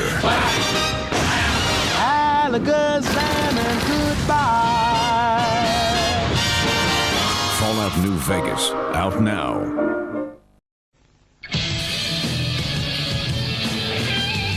I, Lord British, welcome thee to the quest of the Avatar. Thou shalt guide our people into the new age of enlightenment. Ultima 聖者への道9月20日旅立ちが始まる Brain Lords, video games of the mind. Got another question for y'all. Are we as players complicit in moral choices made by the characters we play? Are you bad because you played as the guy in mouthwashing? No, are you bad because you threw the penguin down in Mario 64 down the fucking edge of the stage? Then, okay, I think you are. Yeah. Okay, but that is not Mario making that choice. That is you making that choice. That's you. Jorge. That's you making that choice. Oh, okay. What you're asking here is the opposite. If Mario were to, like, you're holding the penguin, Mario went, "So long, little penguin," and then threw him off the edge. Then you're like, "Oh my god, I didn't do that. That's horrible." I see what you're saying. I think if you killed Whacka, you're evil, and I might be a bad person. Outside of that, I mean, like I said with off, and maybe I don't know if I'm gonna be called to the lamb. You can turn it off. Yeah. But that's more my discomfort and my emotional discomfort with a piece of art than an actual ethical. I see. You know, I think with maybe the extremes of it, if you're kind of like reveling in something that's really evil, is something you can consider. But also, I don't really think I want to separate what you're doing in a video game from real life. And I think it's like really complex because it's still like, I think culture's still kind of catching up with the fact that like it's an interactive narrative, to play it, to engage with it, to make these choices, quote unquote, is to engage with the art. Like, you cannot be passive in this. If you want to see the story and experience the art, you might have to shoot a guy in the head. Sorry. Or whatever, all that stuff in mouthwashing. I did want to see how the game ended, so I kept. Yeah, that was one where it was like I was still compelled to finish. And it's not like the game is like printing like out a checkbox for you to like fax back to them saying like, "Yep, and I condone this behavior." You know, that's what I was gonna get to. I feel like it has more to do with whether or not the game judges you for it, rather than who you are after the game is turned off. Which kind of hint for the next topic. But yeah, like one example I think of where it's like maybe I should have just turned the game off was Last of Us 2, when you get like, I always bring this up. I think I've brought this on the podcast like half a dozen times now, but it's like that one moment when Ellie is like gonna kill that lady. I'm gonna spoil it, sorry. And the cutscene stops and a little prompt comes up, like a little X button, and I'm like, are you fucking kidding me? Oh yeah, it's making you I haven't played those games, there's a lot of moments in Last of Us 2 that like, and it's a problem I had with it actually, where the game really, really wants you to be complicit in like terrible choices made by terrible people.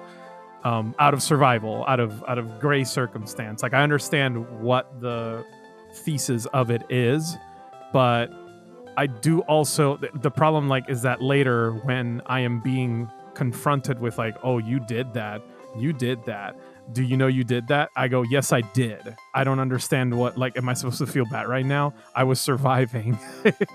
So there's another scene in Last of Us 2 that made me roll my eyes where it's like, when you're playing as one character, you have to fight some dogs that are like surrounding you and about to kill you.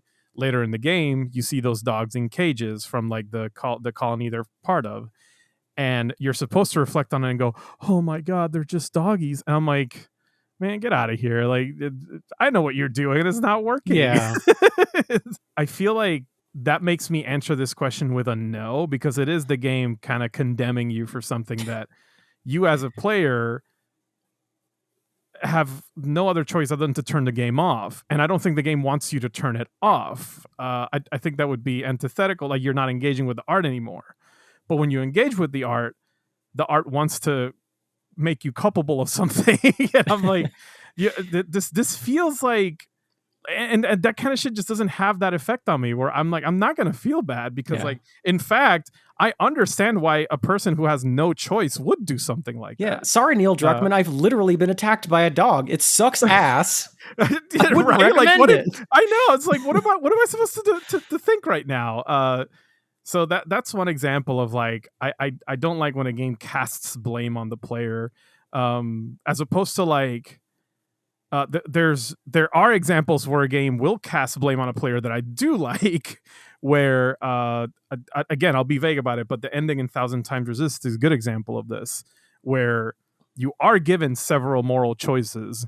Some of them are wrong. Some of them are very wrong. Yeah, the game basically asks you, like, who do you agree with? And it just gives you all the major players. It quizzes you. You have to go down the list and basically be like, do I want cops?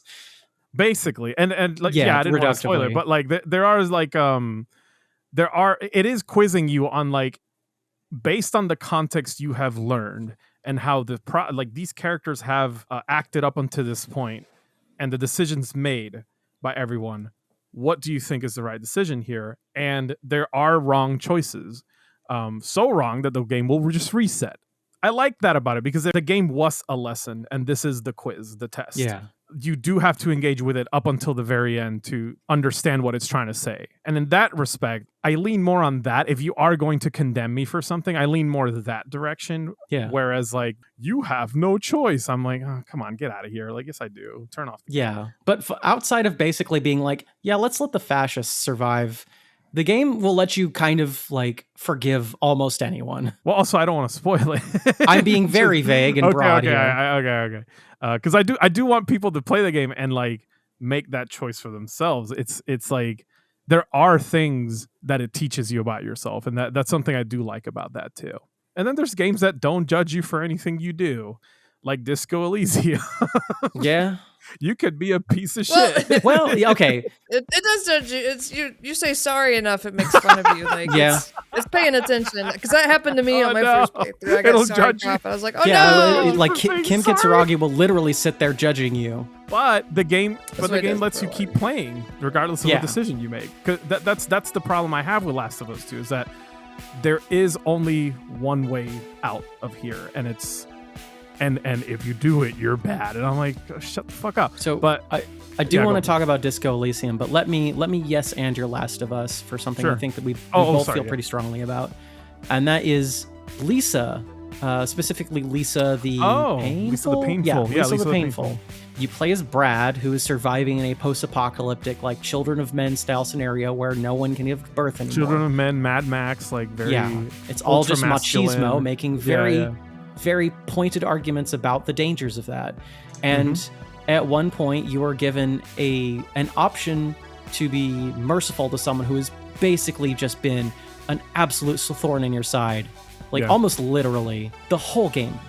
And you're able to like kind of exact some amount of vengeance on them. But the thing is, like, you lose control over that pretty fast, and it does not matter what you pick on the checkboxes. That is a way in which the game is pulling that agency away from you. But the game is also very, very quick to be like, no, Brad is like, has lost control. He has absolutely lost the plot. So I guess to parallel that with like the issues I have with forced choices, the reason Lisa the Painful did it correctly, because I know the scene you're talking about, and that is a moment of like, you are playing a character and the character is no longer under your control.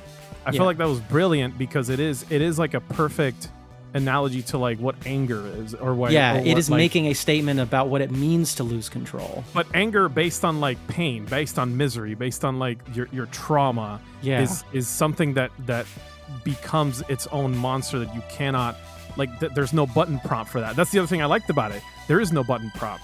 You just like. You go a few times and then the game keeps doing it and you're like, shit, I'm not pushing. And it'll take away those boxes and just auto click them for you. Yeah, and to me that's like the reason I accept that is it's also because it is trying to say something bigger about the main character that isn't a condemnation of the player. It's an examination of who the character is and how a person can become that way. I adore Lisa the Painful for being real about shit like that. Yeah, there is a moment later where you can choose to forgive a character or not, and the game does not judge you. It's just, what do you feel like, dog?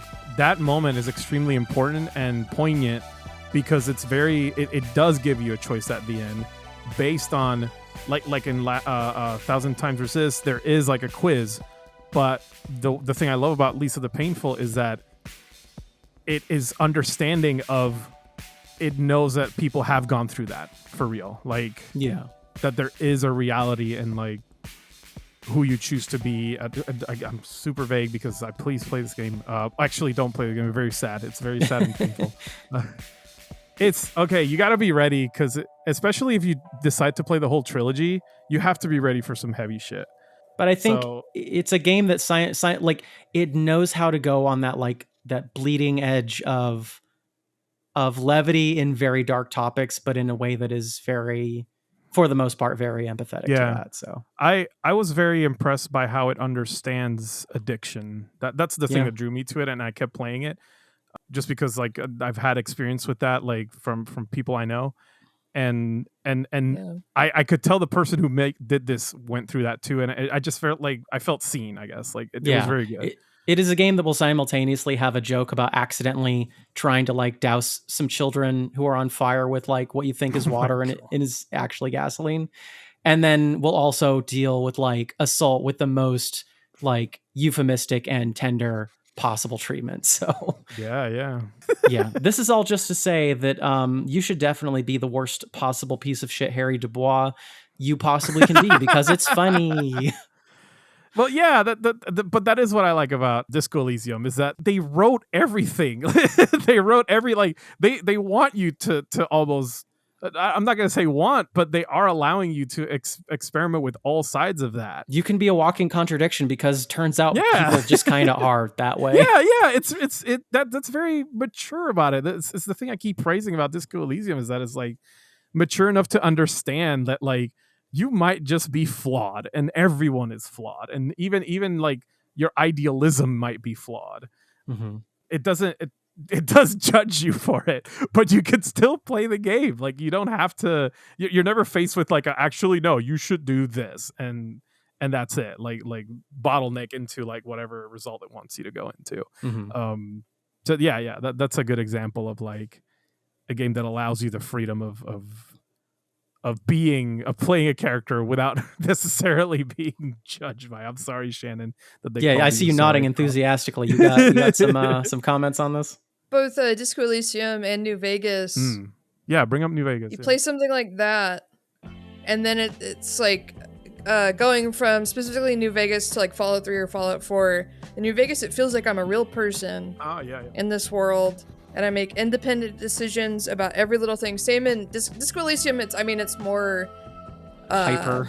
It's kind of like heightened, like hyper real or something. But it's like you're actually the things you're doing have an impact, and you're actually choosing things, and you can be like really over the top, and the game doesn't break. Yeah. And you get to like I think the first time I played, I ended up being Apocalypse Cop, which was very fun. You're just like yelling about how the Pale is going to destroy the world, and you're like, I was a sad communist.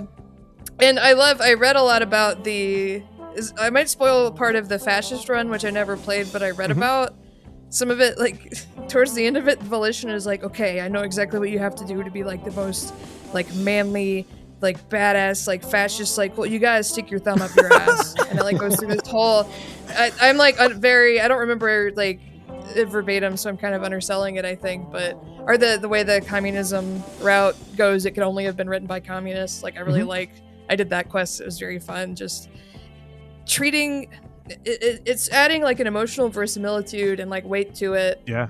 Without losing any kind of sense of humor and giving you so much freedom in both of those games to like live the life the way you want to live it. Whereas it's like playing Fallout 3 for the first time and I like it, but like in Megaton, I saved the ghoul guy, Gob, from a slaver and the sign changed, but like no one in the game even acknowledges it. Like they didn't have time to write it or something. I'm like, it doesn't feel real. I don't care. It's just like it's like a fun sandbox versus something that I'm like, oh my god, New Vegas like taught me things about myself. And it literally is just like a matter of a couple of extra dialogue boxes, and then it's like, oh no, because they're treating this world like I'm thinking about it. And it just the way it's so like emotionally immersive with both of those games is just really incredible. And so I know it's like a lot of work, but it's also a lot of so much thought and so much love and talent and all those types of things. And then you get like I have a theoretical degree in physics and stuff like that. Like, wow, so good. My college roommate. This is a slight tangent, but I hadn't spoke to him in a little while, and out of the blue, he sends me an Instagram video of someone going, I want a game that uses Disco Elysium's same insanely well-crafted narrative systems and wonderful writing, but it's about a young witch trying to solve the disappearance of her neighbor's cat in a small village in the Alps. Also, Measurehead is still there. And it follows up with like, the cat left because it recognized your weak genetic makeup.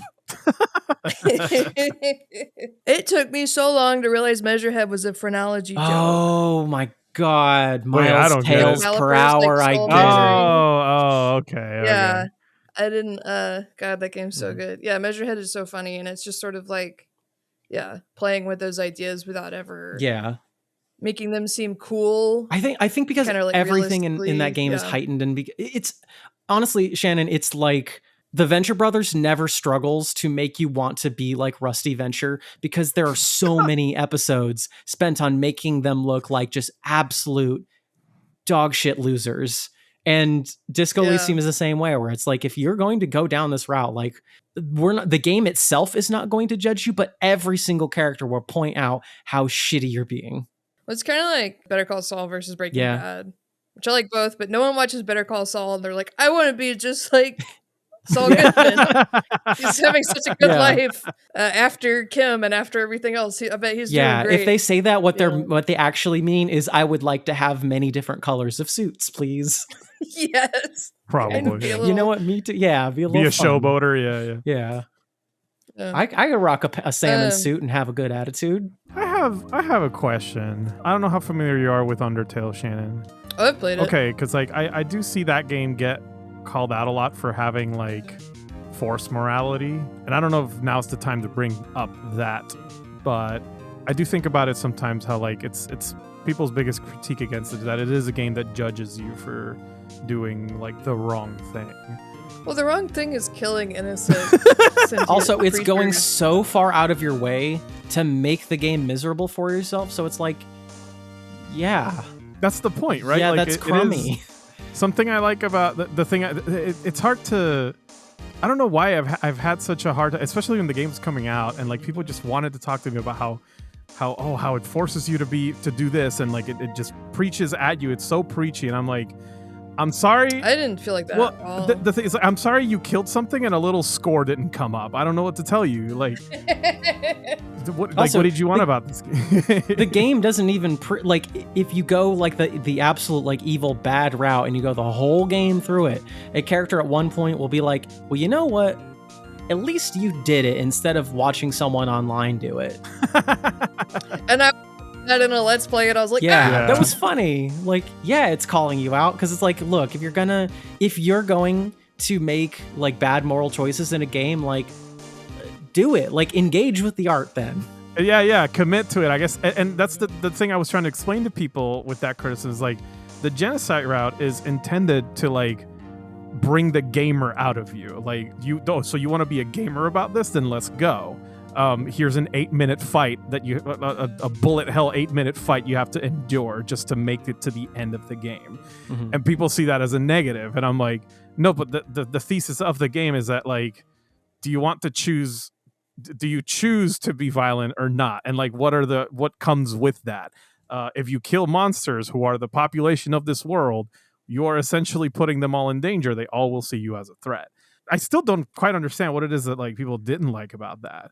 Are they just do they feel challenged on I think it's like enjoying video games where you just kill a bunch of monsters, or is it something else? Like, is it too simplistic? maybe the execution of it. If I'm steel manning, like perhaps they think that it is too simplistic, that it is a little too black and white, and that perhaps the game does cast upon you a very severe judgment for doing such a thing. I mean, if you're looking at it pure bullet point wise, it is fairly simplistic of like, do this, don't do this. But also like that does remove a lot of like the actual play aspect of it where you are having to go through all of those decisions and stand by them. I started it, I think, like right when it came out, because one of my good friends really liked it. And I remember I was playing it and I killed Toriel, and then I felt really bad. Oh God, yeah.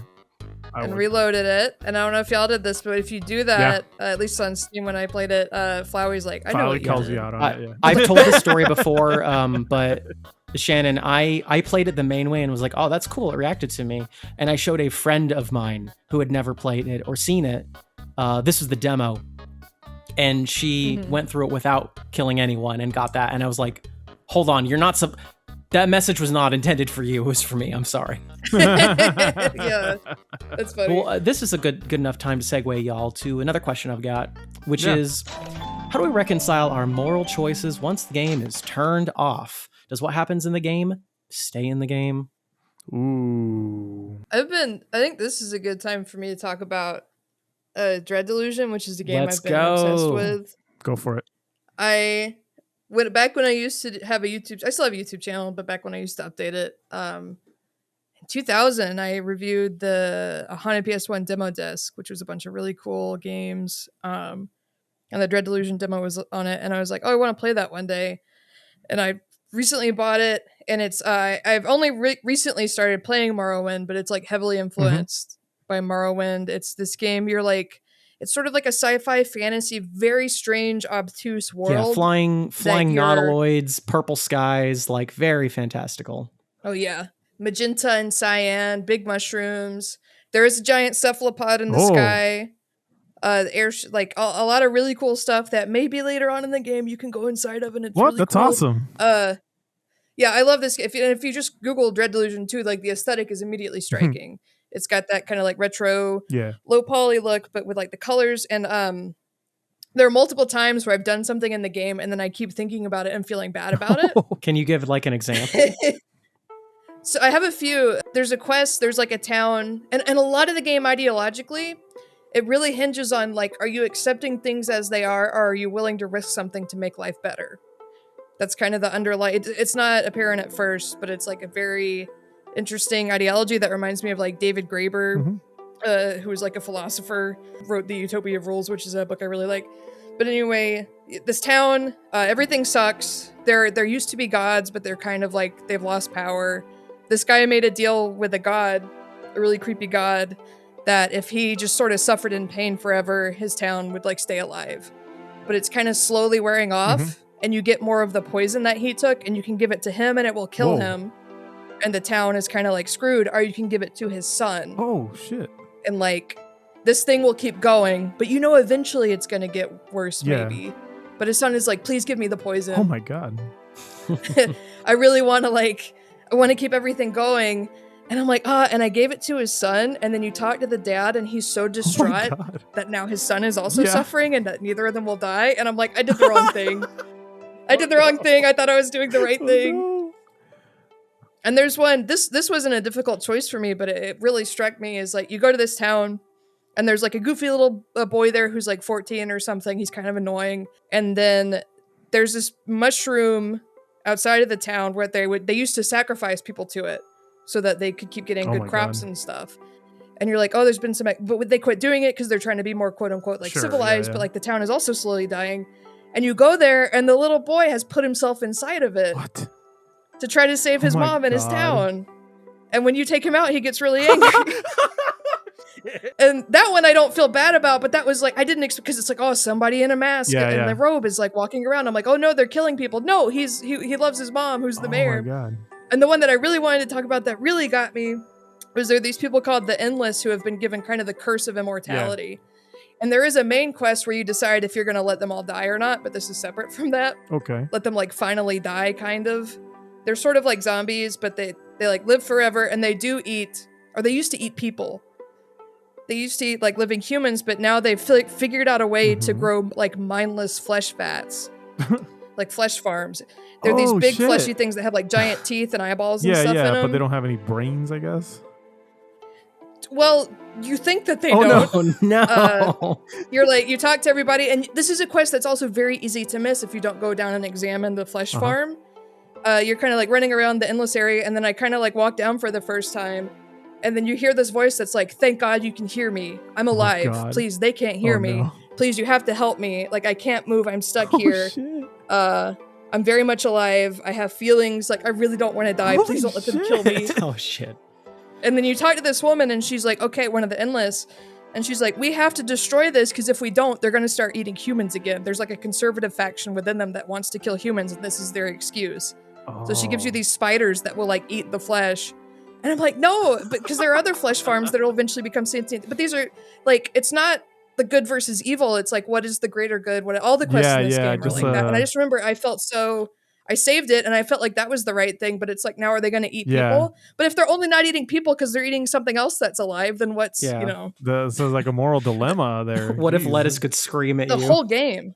Oh my God. Yeah, it's like, please, I'm alive. I mean, this sounds awesome, but also extremely stressful and anxiety inducing. Oh yeah.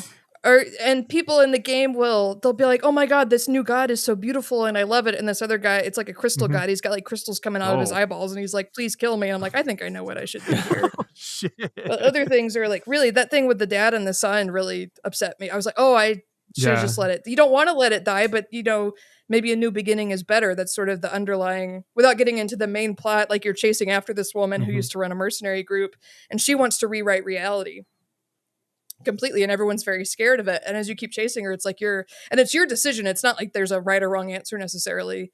Like, do I trust her with rewriting the magic fabric of reality, or is that too scary? And that's the whole. I just love this. I don't know anyone else who's played this game apart from like people who follow me. It's been on my wish list, and it's only a matter of time. But I have a lot. You're of selling it to me though. I didn't realize it was like this $20. complex. It is. The combat is nothing. You can just run past everybody. The combat's really bad, and some of the lock picking's annoying and those types of things, but the character writing and the things that you have to do and like these beautiful, God, the creepy, weird things that happen too that I don't want to spoil, that I've just been like really shocked and excited and like just sort of wandering around. It's so amazing. And yeah, the flesh farm quest is like, to me, one of the most memorable quests I've ever had, because I'm like, oh my God, I can't kill it. It's alive. And they're like, well, they're going to eat humans now. I'm like, oh, well. If that's the only thing that was stopping them, you know. It sounds like a Star Trek episode, or like the later half of Ghost in the Shell, which gets kind of crazy about that stuff too. I don't know. Okay, that sounds cool. It's very Star Trek, and like it's also very funny. Oh God, in the Clockwork Kingdom, there's this like Clockwork King that's running everything. That's sort of like a commentary on like Twitter or AI, the way some people talk and they don't want to say certain words, and it's sort of making fun of people on Twitter who wouldn't say like post links or say certain things. It's a truly incredible game. I really hate stuff like TikTok euphemisms so much. The game makes fun of that. Wow. But yeah, I could not recommend that one enough, and it's one that has really, and it's not the game judging me or that I necessarily did anything wrong. I just think about, oh God. It sounds like if anything, it's like validating your current, like you're able to look through that in the lens of your own values of like, well, how would I feel about like veganism or like, you know, environmental impact of meat eating or things like that. Like, it's bolstering how you feel by giving you a frame of reference. Yeah. And it's God, if pigs could be like, please don't kill me. Some people would still do it, but I feel like less people would. That's crazy. I like how we accidentally tripped into the rec room. It's just called the whole episode, dog. What have you been doing for the last? Trying to think of what my answer to this would be. Like, when you turn off the game, are you the choices your character made or not? This is something I do struggle with too. I can't even like right now. I'm having trouble thinking of a game where I turned it off and I'm like, oh man, maybe Cult of the Lamb is one of those where I turn it off and I'm like, oh, Maybe, yeah. That the fucking resurrecting my first follower shit. I was like, what did I just do, bro? Like, what the fuck is wrong with me? I mean, we spoke about Undertale briefly. Okay, sure, and, yeah.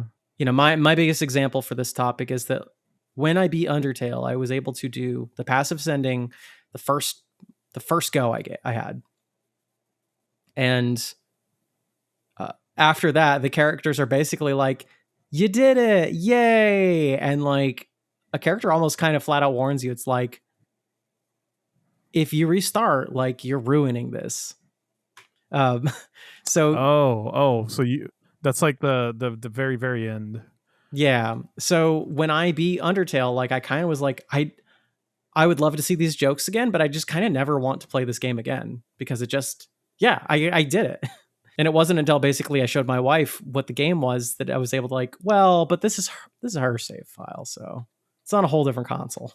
You were saying that like at the very end when they're like, if you restart your file, all their happiness is gone. Mm-hmm. Yeah. And so I never like, I was like, yeah, so I don't want to, I'm not going to replay this. I'm just going to sit with the playthrough that I had. It's great. I feel the same way. I mean, yeah. Because that's the game where you get very emotionally attached to the characters, or at least I did. I loved the cast. And I'm like, yeah, this version of them is happy. Why would I want to disturb that just because I'm curious about the minutia of a video game and it's almost like you have to consume every little bit of it to enjoy it and like leave nothing unturned, which I feel like sometimes if I really like a game, sometimes I'll play it that way, but it is good to set it down and let it be.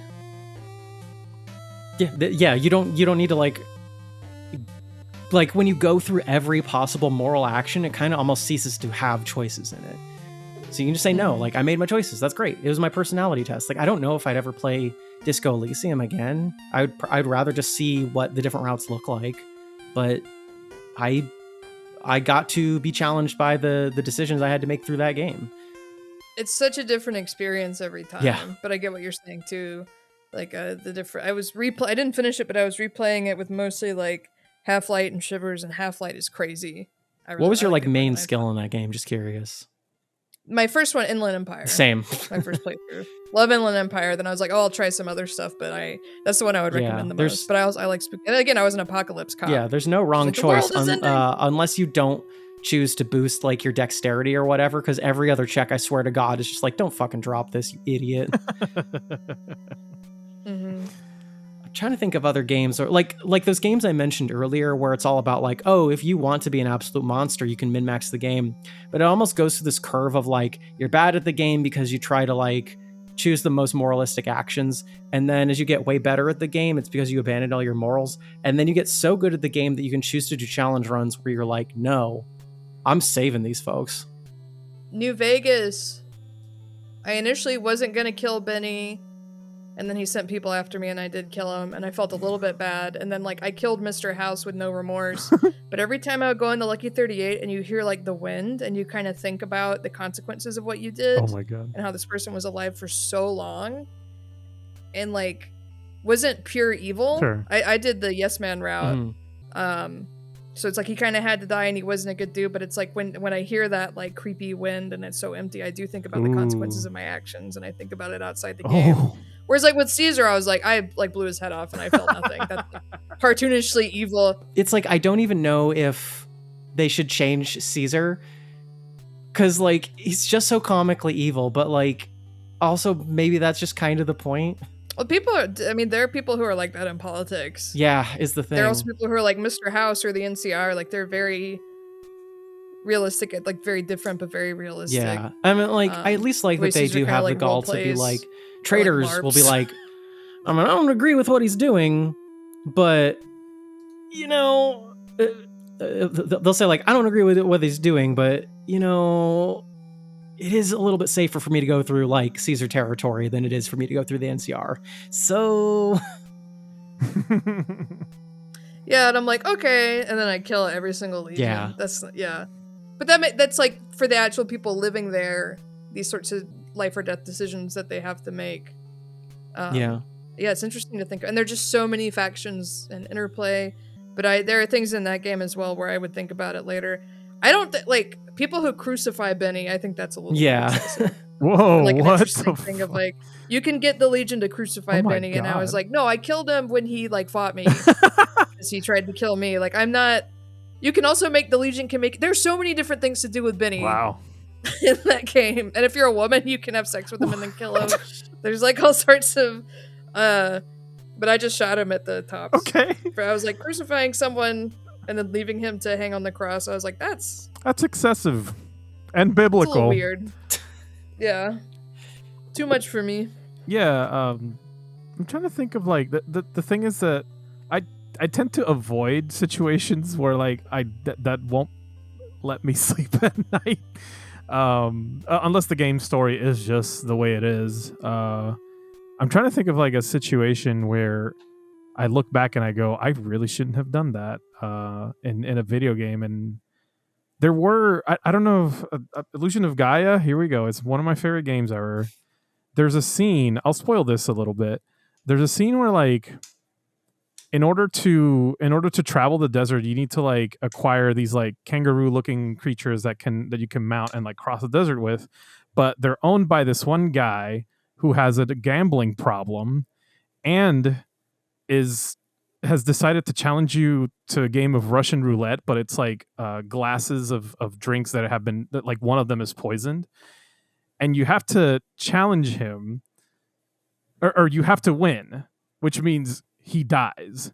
And I remember playing that part when I was young and being like, I reset the game. I'm like, can I do something else? Like, it's kind of fucked up, but he just fucking dies. Yeah. But the like I would replay that scene. I think there's a tell to which glass is like the poison one, and when you figure that out, you just like go through all the good ones, and then when there's one last one, the guy's like, I have to do it because he challenged me. I was challenged, and everyone's like, no, stop, you don't have to. And I'm behind the screen going like, yeah, what the hell? Why? Like, no matter what I do, the outcome is the same. And I just remember I thinking that there was a way out of that and replaying it, and then just like figuring out, oh no, that no matter what you do, the guy dies, and you take his kangaroos, and that's it. And it's such a heavy game. I played that game when I was like 8 years old, and it changed my fucking mind. Yeah, Oh, that's rough. But yeah, well, it's a game it's like one of my favorites now because it like taught me so much about myself. It's one of those where it's like I learned what I think of spirituality and afterlife because of that game. It's that serious for me. Yeah. I think the beauty of these games is that like you're not the choices you make, but I think the great thing about play is that since you're having to like have a little bit more connection to the choices or actions that you take in these games, like they do linger with you. And I think that's kind of the point, is you feel it a little bit more when you've got to pull that trigger, when you like are going through the play acting of this experience. It feels a little bit more personal. And like, I think it doesn't stay in the game. And that's the point. Maybe an example of this is Firewatch is a game where you don't really make, you make choices like on how the initial story starts to kind of tailor it to your disposition, but it's a linear story. But finish what you're saying. Basically the game opens up with like, you're clearly you've chosen to take this forest watch job, which is very isolating. And you basically only have like one friend who is this, you're a midlife man. And then she's this woman around your age. And you just talk via walkie-talkie. And you can basically in the beginning of the game choose the degree at which you are emotionally cheating on your partner. Oh my God. Who is dealing with like a chronic illness. And it's a little like, it's a little bit like, what if James from Silent Hill 2 like actually had like morality? That'd be a different game. Yeah. That I've never played Firewatch. I didn't know that's what it was about. Yeah, so that's good. And like the game is more like that's like just the opening part is like how much do you want to like uncomfortably flirt with this person who's definitely flirting back at you. Wow. Okay. I just thought of I'm sorry, go on. Yeah, and so like I think the cool thing about that game is like it's pretty uncomfortable, and also like you can be like a little like emotionally vulnerable in a way that you're both like flirting, but is like you ultimately still basically faithful to your wife. You're just being like shitty. They're just But it's one of those things where it's like, yeah, you can like be the take the good route, but okay. I think the interesting thing about the game is that like, no, the more time goes on, the more I'm like, it didn't matter what choices I made. Like I was playing as a scummy guy that kind of maybe caught himself on that, maybe he didn't, but and you don't want to like you don't want it to be a reflection of you in reality. Yeah. You were just playing that. Okay, so you're kind of forgiving yourself for or not necessarily forgiving myself, but more like as I age, I'm able to identify the depth at which it was just kind of fucked from the beginning of like, all right, or like I feel more strongly about it, or I realize like I've seen people in those positions where it's like, yeah, it sucks, they made the wrong choice, but like, gotcha. I've seen more people do stuff like that, and it's like, Gotcha. you know, like we're just gonna have to be adult about this and like fix the problem going forward. Wow. But like it is a game that makes more sense, I think, the more of an adult life you've lived, of like seeing people make bad decisions or making dumb decisions yourself, and like having to assess that. And the game lets you, I don't know, have a lens at which to like safely play in that space. Well, yeah, I guess like the cool thing about that, and the game I'm about to bring up gets to that too, and I'm glad I remember before the episode ended. Go for it.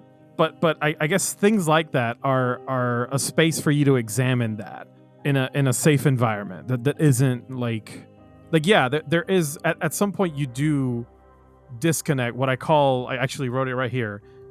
Have you ever heard of suspend disbelief? Well, here you suspend morality.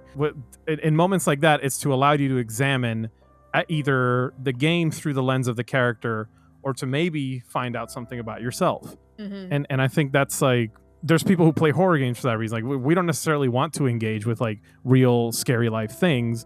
These games allow us to do that, and they allow us to see, introspect into things that we didn't think about ourselves. We're in the middle of like the hustle, or everything's mundane for too long, or all these things that like allow yourself to explore your mind in a space that is non-judgmental, also fictitious. And I feel like having a game do that for you is kind of enlightening. It's a neat little practice. A game that does that a lot is Baldur's Gate. Yeah. And I cannot believe I almost ended the episode without mentioning this game, because yes, actually, I can think of a lot of things I did that I regret. And when I think about Baldur's Gate 3, a lot of that game is like, hey, all of these humanoid races that you've like typically just slaughtered in like other fantasy RPGs, like, do they deserve autonomy? Because they probably do. Bro, there are moments in that game where I'm like, I regret what I did, and I'm going to reset my file. There's I don't know if you encountered that one, those goblins and kobolds, I think, that are like fucking, and like it's one big lady and one little guy, and you bust in on them, and no pun intended. So then like I was playing in a group when this happened, and I'm like, okay, I'm just gonna walk away from this. I didn't see anything. Y'all just leave me alone, and I'll leave you alone. And then she got mad at me because I picked some kind of dialogue option that she was like, what the fuck did you just say? And then like we got in a fight, and I'm like, I don't want this. What did I do wrong? I don't know what I did wrong. Yeah, they were minding their business. They patched that actually, because so many people were upset that they couldn't like talk their way, or like just disengage really in any way whatsoever from what was basically just a stupid accident. I know. And that's interesting. But it forces a pretty tough boss fight that you don't even know is there, because it's just a barn. Yeah, you open the barn and you just enemies. Like they're just humping, and then they're like, and it's like, hey, okay, look, I'm like, okay, no, we're good. And then I'm gonna kill you now. I'm like, holy shit. Also, a good way to like get through that fight too is to basically set the barn on fire. I didn't know that, actually. Yeah, you just, because they're all in one enclosed space, so you just just throw a barrel at them, man. So there was that, and then, oh my god, you want to talk about hard mode morality runs? Try to be a paladin in Baldur's Gate 3. You literally can't make mistakes. There's like no room for error. There was a point in the game where like It's very early. It's when Lae'zel, the mean looking monster lady, Yeah. she's like imprisoned in like a cage that's like suspended above, and then these two people are like, we caught her, you do not keep an eye on her, we're gonna leave. And and they because I talked them into like leaving, and I'm like, okay, good. And I don't know what the hell happened. They turned around and went, hold up 1 second, I think you're suspicious. And then I couldn't talk my way out, so I start fighting them. And I'm like, hang on, I guess I'm gonna defend myself because they're trying to kill me and they're trying to kill her. So I won the fight, and then basically broke my oath as a paladin because you're not supposed to kill people who are innocent. Calling them innocent seems like a well, stretch. that's the thing. Like I'm looking. Yeah. So by the way, when you break your oath as a paladin, it's a big fucking deal. You unlock a new class. It's cool, but it's not what I wanted. In fact, it's scary as shit if you don't know what's going on. And I remember just being like, I can't play this game anymore. I don't because I started feeling like this is reflecting on me, and I don't like that. I'm not doing I don't want to make these decisions. I don't know what's going on. I turned the fucking game off. I had the exact same thing happen to me, but it was with a dialogue choice in Boyfriend Dungeon. What happened? Okay, there was a point I was playing as a woman, and you go on a blind date, and the date I think is meant to go bad, because it's not one of the selectable people. Yeah. And so it's just awkward. And then she's, this other woman like is basically like, this date sucks, I'm leaving. And like one of the last dialogue options you get is to offer to walk back with her to her car. And I think what the intent is it's supposed to be like you're not letting her go. But and then she's like, gross, no, like get the fuck out. And I was like, okay, Boyfriend, if you're listening to me right now, Boyfriend Dungeon writers, how fucking dare you? I was a femme, and I was talking to another woman, and I was being like, hey, you want me to like walk back with you to your car just to, like where the fuck do you get off saying like, ugh, weirdo, gross, like, no. That's putting a lot of assumption on. Yeah. This reminds me did y'all play The Wolf Among Us? I remember it, but a good chunk of it. it. What are you thinking? I had the Walking Dead game written down to talk about. My God, and that's a whole other thing. I got another one. Okay, thank you. But for a second, I think it's interesting to talk about like dialogue options in games that don't actually reflect what you're doing, or that you can't actually predict. Let's get into Fallout 4 is notorious for it. There's a scene where you're talking with this is an amazing scene out of like one of my favorite video game scenes ever, maybe. You're Big B, you're sitting at a bar with a guy, and like you're trying to get information from him, and he's being kind of a pain. And one of your options is glass him, and that's all it says. And you pick up your glass and like slam it on his head if you pick it. And I've watched people do Let's Plays, and they're like, I thought it meant like give him a drink. I didn't know that it's like you smash it on his forehead. It's slang for start shit. Yeah. Yeah, it's like some games I think are really bad about telegraphing what choices actually mean, and it's really frustrating as a player. It can be. You're not trying to pick something ambiguous, but people react very strongly, or even that's what your click doesn't really feel like what you're trying to communicate, and I think that's a disconnect writers need to be careful about. Yeah, a recent game that did this really bad was Resident Evil Requiem. The very end gives you an extremely misleading question. I don't know how far you got into it, Kyle. I haven't bought it yet because I'm waiting for it to go on sale because it's a Capcom game. No, the very end gives you, it is kind of like choose your own ending bit right after the final boss. I will warn you right now, there is a wrong decision, and it's the one you think is right. I'm just going to tell you that. Really? Yes. It kind of tricks you into picking the wrong choice. And a lot of people didn't like that for good reason, because there's very misleading wording behind it. But yeah, I'm glad you brought up Walking Dead, Shannon, because like there was a moment I still regret to this day. Near the end, it's an old enough game, so I'll just get to the end, the last chapter when you are bitten and infected. I didn't tell anybody. Oh no! And I remember discussing with my friends later. I'm like, yeah, I didn't tell anyone. And one of my friends, a good friend of mine, was like, oh, so if So if this was a zombie apocalypse, I cannot trust you, is what you're telling me. And I went, oh shit, no, I shouldn't have done that. Did you say it's just a video game? No, I did genuinely felt bad because I'm like, oh, but the problem is like my logic in my head. I was thinking if I don't tell them, then they won't worry about me, and I can go alone, and then I won't sacrifice anybody. And at the end, I did go alone. Yeah, you don't remember when it gives you the option to pick and it says tell no one parentheses and feel good as hell about it. Because you're such a good guy. Yeah, and I remember now that I thank you for bringing that up, because that is a choice I still regret to this day, where it's like, wow, actually I did the wrong thing. Yeah. Those games, a lot of the choices, it was one of the games I thought about bringing up when we were talking about like you don't agree with the choices that you make. They felt forced. And I mean, I love the first season of it. Yeah. It's set in Georgia, a great game. Yeah, it is. If I had I had a nickel for every time a zombie centric game took place in Georgia, I'd only have 2 nickels, which isn't a lot, but it's worth it to have it twice.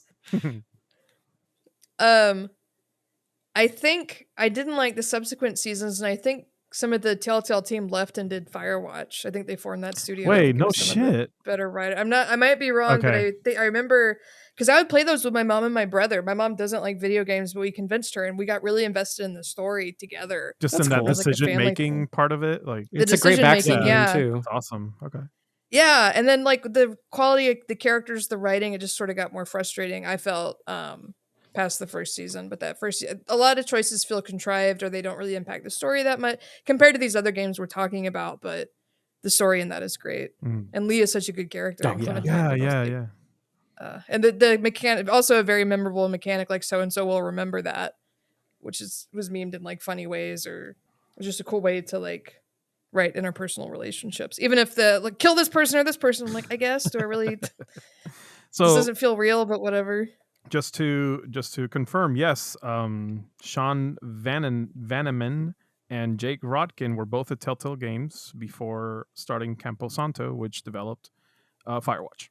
So, nice. That's where they went. That's why what I had read at the time, or what I thought is a lot of the subsequent Telltale stuff not being as good had a lot to do with them. Leaving. And that's why what is it? The superhero game made by a lot of that those ex staffers. Dispatch is getting the praise that it is, and I don't envy anyone working on the new Wolf Among Us. Honestly, I hope it's good.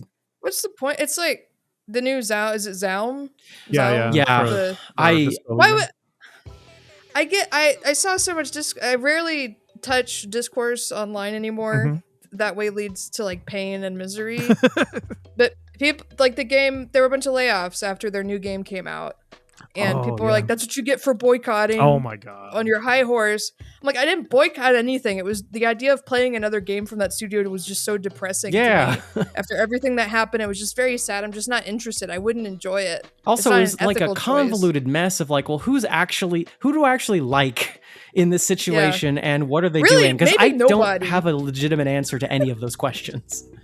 I'm just gonna say this right now. Blaming people for not being consumers, for not just buying things, that somehow causes like negative. I don't know. I hate that so much. I hate when people. It's so irritating. Yeah. I'm like, that's why there were layoffs in the video game. Oh, because you didn't buy it. I'm like, shut up. Like, I'll buy whatever. Because people were too ethical and not wanting to. It was also just like the people who. I know that and a lot of people are like, well, a game is like everybody on the team did stuff and like we all worked hard on it. I'm like, I get that, but like that dude who evidently was like a mean alcoholic or whatever, allegedly, who made Disco, and it was like a 15-year project, and it was like his heart. It's like he probably did mistreat people, but it also sucks that he got ousted the way that he did, and I just don't want to touch anything else. I'm sure people are working really hard on the newest season of Young Sheldon, but I'm not about to watch it. Yeah. Wait, I don't know. As someone who works on things, if what I worked on is bad, you don't need to feel bad for me. Yeah. And like, it anyway. People know. That should be a more mature and like I full disclosure, because I want to make sure that what I said is clear. I think you should support boycotts if they are in line with like your moral values. When I say people shouldn't blame others for not buying a thing, I think it's just a little misguided into leading into like consumerist brain, which I don't think is a healthy behavior to have about things. And also I appreciate that yeah, like as a creator also I don't think we have to constantly pity people and like pity purchase things out of like the effort that people have made, which is, you know, we respect that as artists, but also like I think we have to live in the reality that like not everything is going to be good and not everything is going to just like in video games. I think talking about this has really revealed to me that I think the only actually like morally reprehensible thing you can do in a video game is to go to the question zone. Oh my god. Well, can we real quick do some closing thoughts, like, and then, sure, and then yeah, give me a sentence or three. So I guess yeah, just to wrap it up, I appreciate this conversation. I feel like we this is something I felt strongly about. I think there is like sure, we can leave the moral choices we make in games can stay in games, but I think it's unfair to say that like a game is just a game when it can reflect on you as a person. You can learn things about yourself. There is a lot to learn of your inner being, like just the subconscious, from engaging with art that puts you in a hypothetical that you would otherwise not engage with. I think that's very interesting, valuable, powerful, all the adjectives you want to add to that, and it's why I wanted to talk about this in this episode, so I appreciate that. What about you, Shannon? You got any different feelings from when you started? Real fast before that, I had a couple other games I wanted to mention real quick. Go for it. All right, then we're gonna need to go into detail. Pentiment, which is a Josh Sawyer game, so where you're like in the medieval times and there are murders and you're like trying to solve a series of murders, and like whoever you choose gets executed. Okay. There's a lot of ambiguity. I think I heard of that one. Yeah, I found the ambiguity frustrating, but I think it taught me more about myself of like, why do I need a neat answer for this? Oh, there you go. Yeah. I didn't get super far in it, but Papers, Please, you have a lot of like oh wow, interesting ethical questions. We talked a little bit about the beginner's guide, which that was more people thinking that things in it were real that aren't real, but that's still questions about interpersonal relationships. And this is one I actually started playing on Friday. Ooh. I finally started Slay the Princess. Oh, you would, yeah. I bet you would really like that one. I really wanted to play that before this episode. I didn't get a chance. That sounds like a good one for this.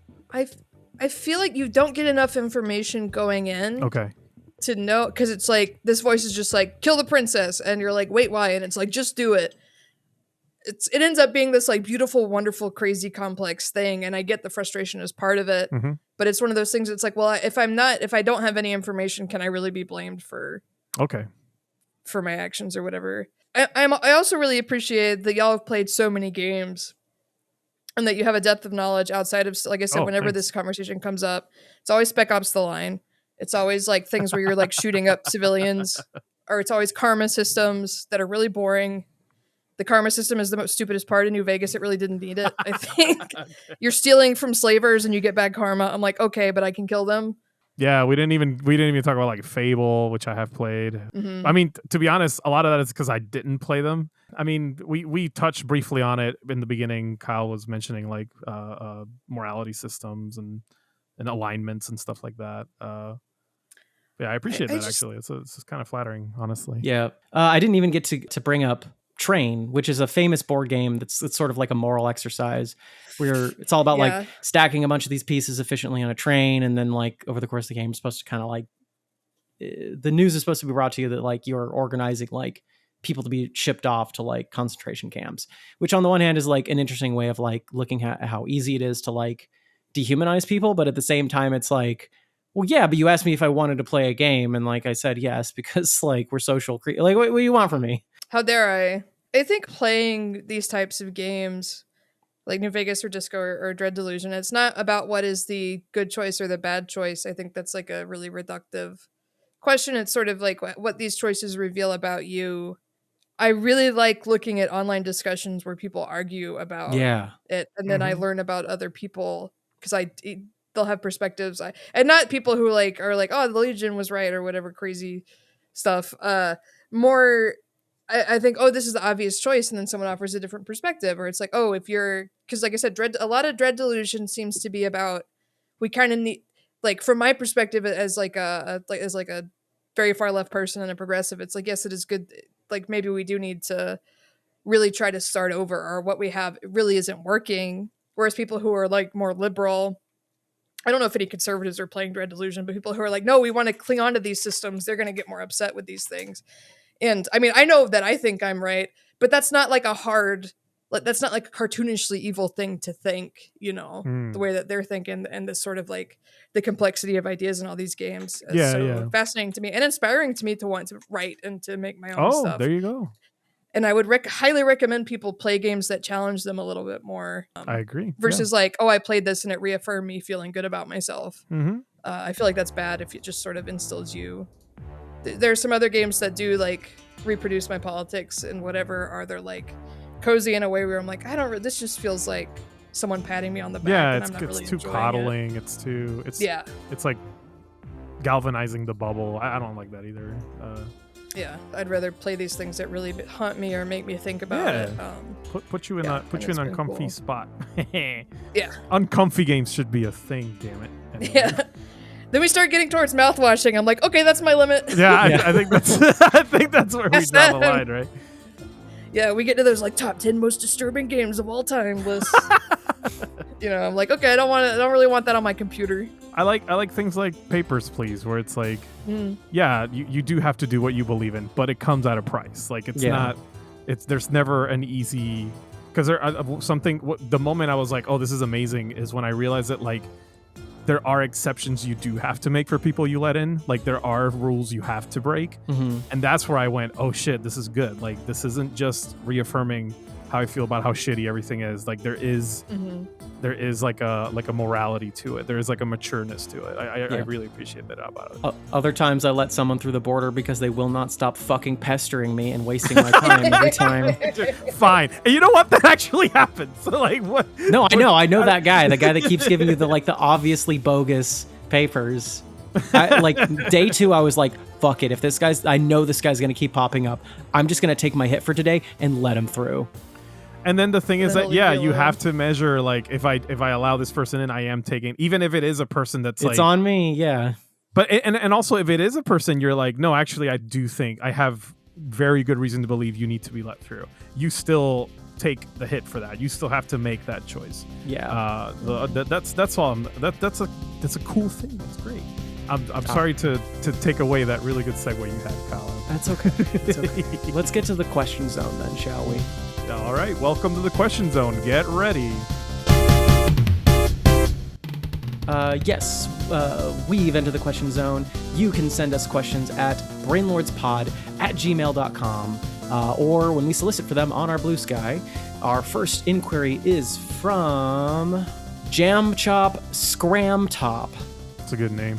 Who says, in a playthrough of Fallout New Vegas, I was attempting to play someone morally gray, someone who just goes where the money is and doesn't get caught up in sentimentality. I was also specializing in energy weapons. This led me early to the Silver Rush and the Van Graffs. I got through the first missions to join their gang, and then they sent me on the mission to find Cass and bring her there. I had to use speech to convince Cass to join me. I learned her entire tragic backstory and got very endeared to her.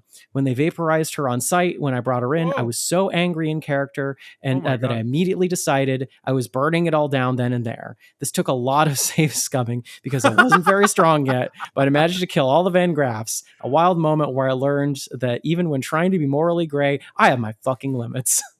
That's a good story. Yeah. I think I love when people role play their character like that. I think that's also another value. But we had an episode about that. I think that's a very powerful thing about games too. That clearly made for a more interesting story for them, a more interesting you're moral building experience. Your own story. Yeah. Because they had to draw the line, and you know what? I bet that character, no matter how well you role played them, probably would too, because that's kind of how stories work. I am so bad about save scumming and Googling what happens in games. I guess it gives me a sense of control over my choices when it might be better to just experience it. With the Van Graffs, I mean the Legion obviously, but the Van Graffs and the White Glove Society, the cannibals, there's only 2 groups in New Vegas. I'm like, they have to go. Fuck them. Yeah. The cannibals are rich, dog. You didn't even have to eat people. I'm still gunning you down. And then the cannibal level, some of the cartoonishly evil things you can do in New Vegas, you can put your companion in the freezer so that they'll eat your companion. shit. Yeah. But it's interesting to sit there and read all this stuff. Yeah, I remember that, and I was like, no, I'm just gonna kill all these people. Like, I'm not. In Fallout 3, if you don't want to, there's a quest where you can free some slaves, and if you never take them to the point where you're supposed to drop them off, you just have 2 extra party members that you're not supposed to have, and you can just load them up with whatever guns you want. Oh, nice. I think one of those places I felt bad at, Clover, who could be a companion in Fallout 3, the woman who's a slave, she just attacked me, and I was like, I'm sorry, you gotta go. Like, I don't know how, I'm not gonna like rewind my game 3 hours. I think she's also like evil.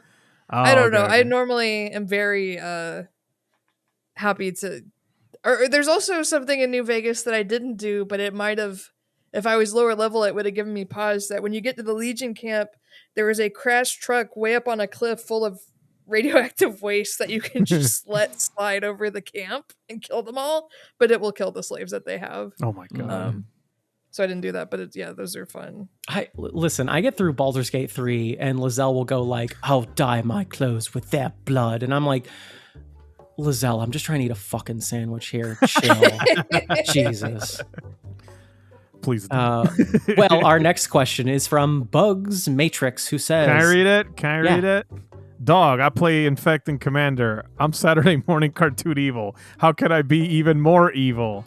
Someone has to explain to me what Infect means in Commander. So in Commander, it's the multiplayer way of playing Magic the Gathering. You start with 4 people and like double the life that you normally do, so the games take very long. That part I do know, but what does it mean, Infect? Infect is a mechanic that kills a player if they get 10 points of damage with something with Infect. So like you're poisoned to death. Meaning you can circumvent the padded life totals that you have. So like in a lot of games, people would be like very sensitive to people being like aggressive and Infect and forcing them to actually like have to protect their board a little bit more. But I think Bugs has the perfect idea, which, hey Bugs, has the perfect idea here, which is like, yeah, lean into it. Like, why not? Like, if you're gonna play the heal, play the heal.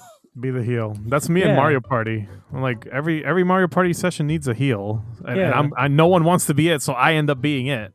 Make a better show for yourself and everyone else. And like, who is gonna play? Like, I guess my equivalent of this would be Mario Party, where it's like, no one is gonna have fun if we're all being nice to each other. One of us has to be the villain. Yeah. So what you do is you pick like Wario, and you go for all the items that are about stealing stars. Yeah, and you don't ever actually try. I do that. If I can, I will. And people get mad at me. I'm like, great, everyone. Yeah, 3v1. Let's go. Like, can you beat me at this or not? For me, it really depends on the group, but I feel less bad if I'm like with my good friends and we like understand each other's like emotions. And boundaries and stuff. Course. I feel so much. I don't feel bad playing a heal in like a game with them versus fictional NPCs who aren't real people. Yeah. But in the fiction, they're real. Whereas like my friends know that it's not. Or we'll talk. Like I understand. Like in college, the board game Resistance. Oh yeah. We played that. It's a social deceit game. Mm-hmm.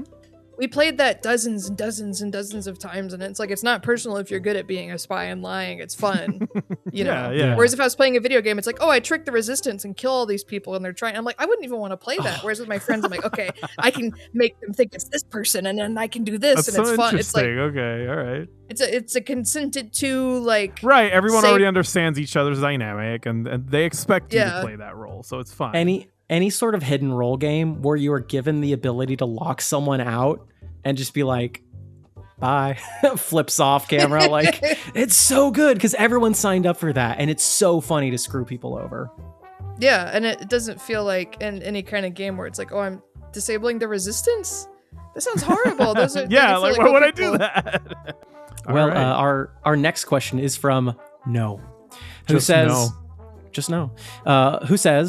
Undertale, like many games, is a morality scam. You're offered 3 paths over multiple playthroughs, where first time around your choices don't affect the outcome, and the NPCs break the fourth wall to imply that you, the player, are immoral to roleplay a child constantly defending themselves from deadly attacks as a monster fighting back with maximum violence. I mean, there's a point there, but plenty of games do give you actual moral choices to make, including the dubious decisions made when role-playing an asshole. Personally, I'm hoping there will one day be a sweet spot between all the mass-murdering shooters and moralizing, railroading RPGs that, oh, I guess I have to make the game now. Do that, actually, yeah. Yeah, that'd be great. We already discussed how we feel about this accusation of Undertale being like a forced morality game. The yes andingest thing I can say is like, that's cool. I think that the hard part is that, like, as we discussed, a lot of our responses that were the strongest were when there was a mismatch with what our interpretation was and what actually happened. So that takes a lot of iteration, a lot of robustness and like conviction in your writing and what you're trying to say or let the people do, and a lot of thoughtfulness when it comes to the world building and just the pure writing that you're willing to do. I tell you what, no. Make your game and I'll play it, actually. Hell yeah. I'm saying that unironically. Like, I do want to see what you got to say. Yeah.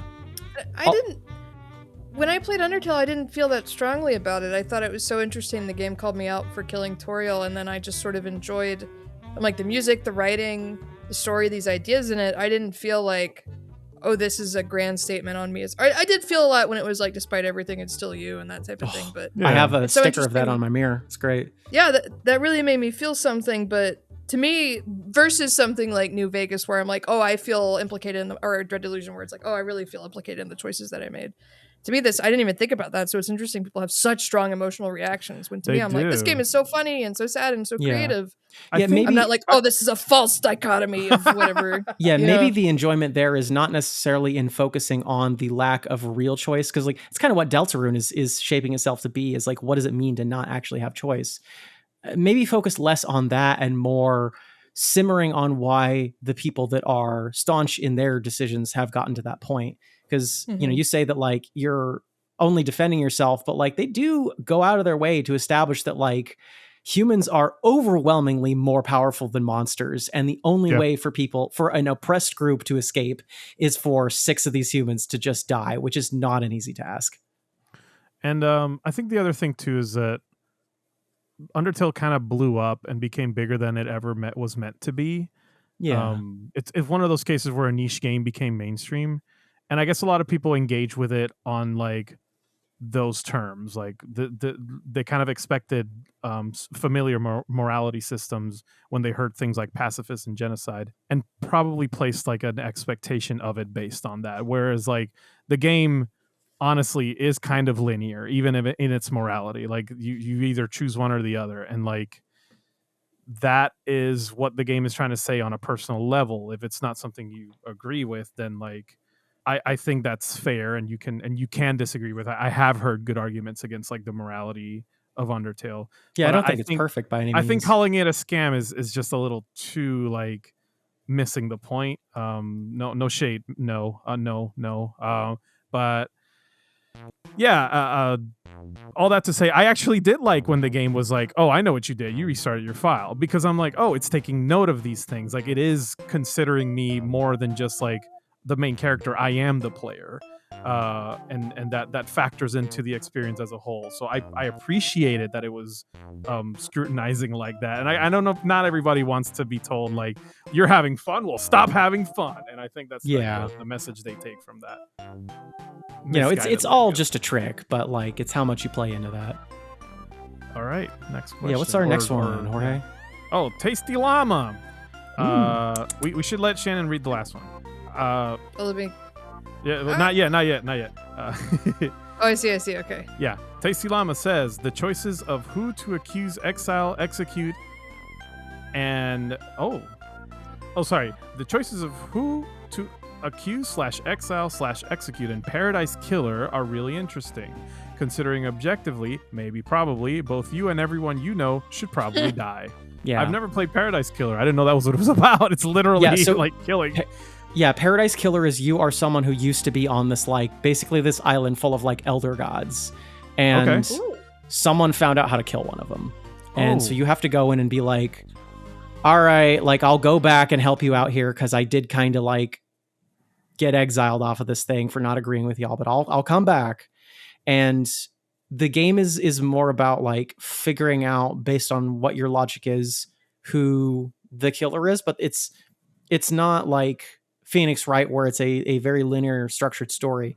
There's reasons to believe a lot of different people did it, and it's all up to you to choose. But also, it's an island full of asshole elder gods. So This is interesting. Not at all what I would expect that game to be based on like the art and stuff. Imagine a Knives Out where you could be like, no, actually, this guy is like enough of an asshole. I think he did it. Or like Pentiment's like that too. So Pentiment, that's all Pentiment is. And then you're like, oops. Oh no. I was probably Maybe wrong not on that one. yeah. Next time. Yeah, if anything, making everyone sort of loathsome does make it more complicated. Because, yeah, you have to be like, are we even like, do these people even deserve justice other than like just everyone gets it? So, all right. Yeah. Also, the music, Pen Paradise Killer, is phenomenal. I recommend. Good to know. Yeah. Shannon, could you read our last question by Lil Diggity? Play us off. In most games, being evil is meant to be fun, sometimes more fun than being good. Baldur's Gate 3, for example, is extremely robust in how it lets evil player characters lean into being cartoonishly evil just for the fun of it, without ruining their gameplay experience. Undertale, on the other hand, is one of the few games I've played that intentionally makes its evil route miserable and anti-fun. Oh, okay. There's room for both approaches, but is there one that you prefer? Well, what I'm reading is like these are two different games that treat the evil paths and with different ideas or different approaches. So Baldur's Gate 3 gives the player all the agency they want to lean into being like however evil they want to be. Okay, so yeah, Baldur's Gate 3 is we're not going to stop you from being evil if you want to be evil. Yeah, in Undertale. and that's not to say there aren't consequences, because Baldur's Gate 3 will, like, you will have consequences for you being evil, but if you lean into it, that's not like that is no that is part of the role that you're playing, so you do accept that. Whereas like Undertale, if you are evil, there is a bigger consequence than what you're expecting, which I think is what they're saying. And I guess in this case, like, I do appreciate that they say at the end there's room for both experiences, and they're asking us, which one do you prefer? Do you prefer the more like an evil route that is actually like by design anti-fun in order to express that about being evil, or a game that treats evil as just like, if you want to roleplay this, then go right ahead? Yeah. I think actually it's kind of the inverse for me. Is I like it when the good option is maybe the more challenging one, whether that means like compromising something you don't agree with, siding with someone that you hate, or otherwise. So you're more on the Undertale side of it then. Yeah, but kind of the opposite of like, I like it when the good route is the one that's like, which I guess is still Undertale, because if you want to do the true good route, that means you have to make the game harder for yourself. It becomes a tiny bit like difficult in different ways, where like you have to exercise pacifism. It's a longer playthrough. It takes like you have to deal with all the random encounters. There are ways genocide is easier. Like eventually there are no more monsters, so you don't have any more random encounters. But then you have the boss fights, which are incredibly brutal. However, there's only 3 of them, so like the game's really short. Like it just balances out like what you want to do. Yeah, I think go on. New Vegas does a really good version of this, where it's like there is like objectively like, listen, if you like at a certain point, if you side with the Caesar's Legion too much, like there's things that like cannot be forgiven. But it's more about who you're allied with than it is about like your karma. I prefer if it's just my preference, I prefer neither of those. Okay. I would say with like New Vegas or Dread Delusion, it's like you're just making the best choices that you can in the moment, or you're trying to, and it can be kind of case by case. And I don't think I've ever played anything where I want to be cartoonishly evil. I don't enjoy that, and it's not like a moral grandstanding on my part. I just don't want to do that. But I do enjoy moments in games where you can be very chaotic, or like spiteful, or things that are like evil. Like the Glassim moment, I would never do that in real life. I want to do that. Or like in tabletop games, I like playing cowards a lot. I would not say I'm a cowardly person in real life, but it's very fun to be like reactive and cowardly. I would not enjoy being like a sadistically evil or like killing people, or even if I play, I think I didn't play a lot of GTA growing up. I did play Red Dead Redemption, but I think if I did play GTA, it would be very fun to be chaotic, but not do all the things that game was in the news for that are just options of things that you can do. But as far as like which I think is better game design, I do think having some stops or some consequences on being evil, it's not necessarily like ethically better, it's just more realistic. Like if you're just going around killing people and causing chaos, there will be consequences for it. Yeah. But I don't think you're required to like have an ethical handbrake in a video game, especially if it's like you're trying to make something artful. Yeah. Unless it got Okay, like that's a way good too way to far put into it. things that are like too fucked up. Yeah. Yeah, and I think also like they describe Baldur's Gate 3 as robust, and I think that's perfect. And like, yeah, it like the reason it's a good game is because it does account for that stuff. Is because you can like, what happens if you just kill this whole town? There is some accommodation for that. So, and that's really cool. Yeah, and like I guess in my case, I like I'll take them both. I like either option depending on the context of the game. However, I always do lean toward the more direct and like what is being said. So like in this case, it would be Undertale. I do prefer Undertale's. Um, Honestly, like the reason I did like Genocide Route is because it is kind of the thesis of it is that yes, if you play this game the way you play any other game, it will not be fun. And I think that is the point of it. Like I don't know why people don't like that. That is what it's trying to say. Like, go ahead and be a gamer about it then. Like, and I don't know. I found that to be a very like interesting thing that like a lot of other games don't talk about. Like, yeah, what if you do kill everything? Is that like what kind of game are you playing at that point? Like, this isn't like that other game. So here you go. This is what you want. Then, and if you don't like it, then I guess the game is telling you like go play something else. So I don't know, because that has like a thing it's trying to tell me, even if it's something that I don't necessarily like, because the Genocide Route is miserable. I fucking hated it. I did it just to test my ability. I did it more for the curiosity of like, oh, there's a whole nother game in here. There's a whole nother story in here. And I did it for that. Normally I wouldn't, like, I don't want to choose, like in Baldur's Gate 3, I play the goody two shoes. Every time I roleplay a character is always a goody two shoes. And this is like a weird thing. I don't know why I do that. Like, because I admire like Margot, my wife. She's a very nice person in real life, but when she plays like role playing, she's always like a thief or she's like just up to no good. Like every chance she has to do mischief, she will do. And I'm like, when I'm playing games with them, I'm like, who are you? Like, but then yeah, there's the Mario Party thing where like I will play the shithead because like I know no one else will. There's just all these like.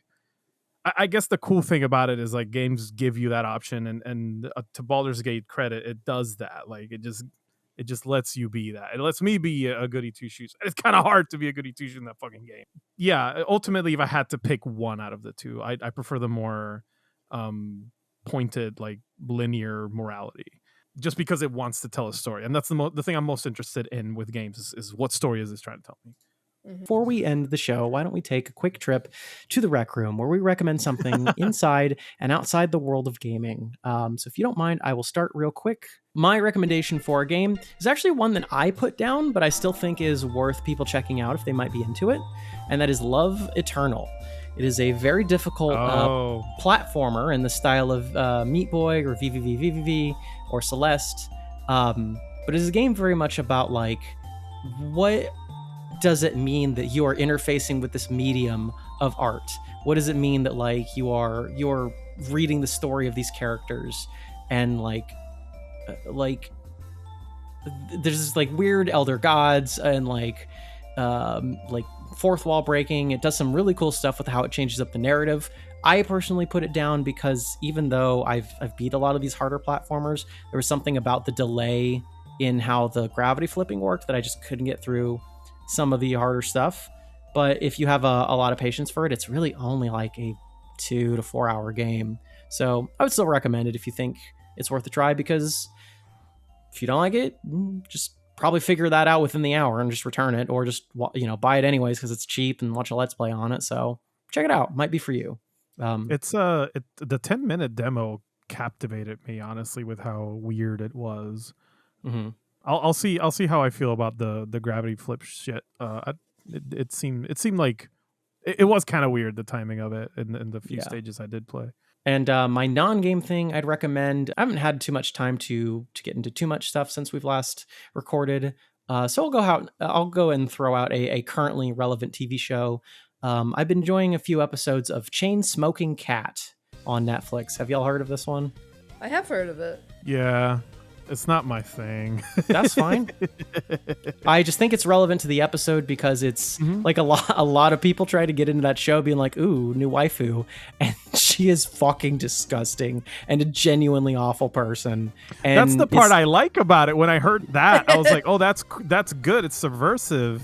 But it gets a little too real for me. That's fair.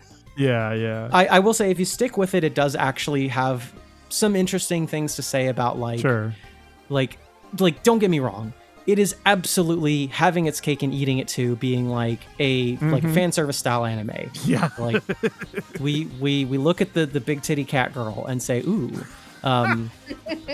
but also they do have a lot of things to say of like it is kind of interesting that like all of the cat people in this world are like taking on a lot of like extra jobs and barely scraping by, a lot more than like the humanoid people in this world. And I think it does a really good job using an anthropomorphic type of creature to say things about race without being heavy-handed about it. And it says a lot about like, it's more about like, like being seen as like a lesser class of person, about like minority groups or queer groups of people, and like how a lot of them have to get by with stuff like sex work and stuff like that, who are in situations where no, they're not making the right choices, but they're also in a system that's making that way harder for themselves than it really has any right to be. So it's got more to it, and it's also gross and crass and ugly and horny, and sometimes you're in the mood for that. So I recommend it. I wish the characters weren't so they still have like this idealization to them that I'm like we're close to saying the thing I want to hear them say, but that always gets in the way for me. Like they're still, at the end of the day, they're still anime cat girls, and I just can't get over that. But I'm appreciating that a lot of people are like going into it expecting one thing and being like shocked, like, oh my god, what is this? Yeah, a lot of people are like really turned off by it, right? Like literally. And that's the part that's interesting to me. Yeah. It's more like looking at a car crash now. All right. Well, thank you.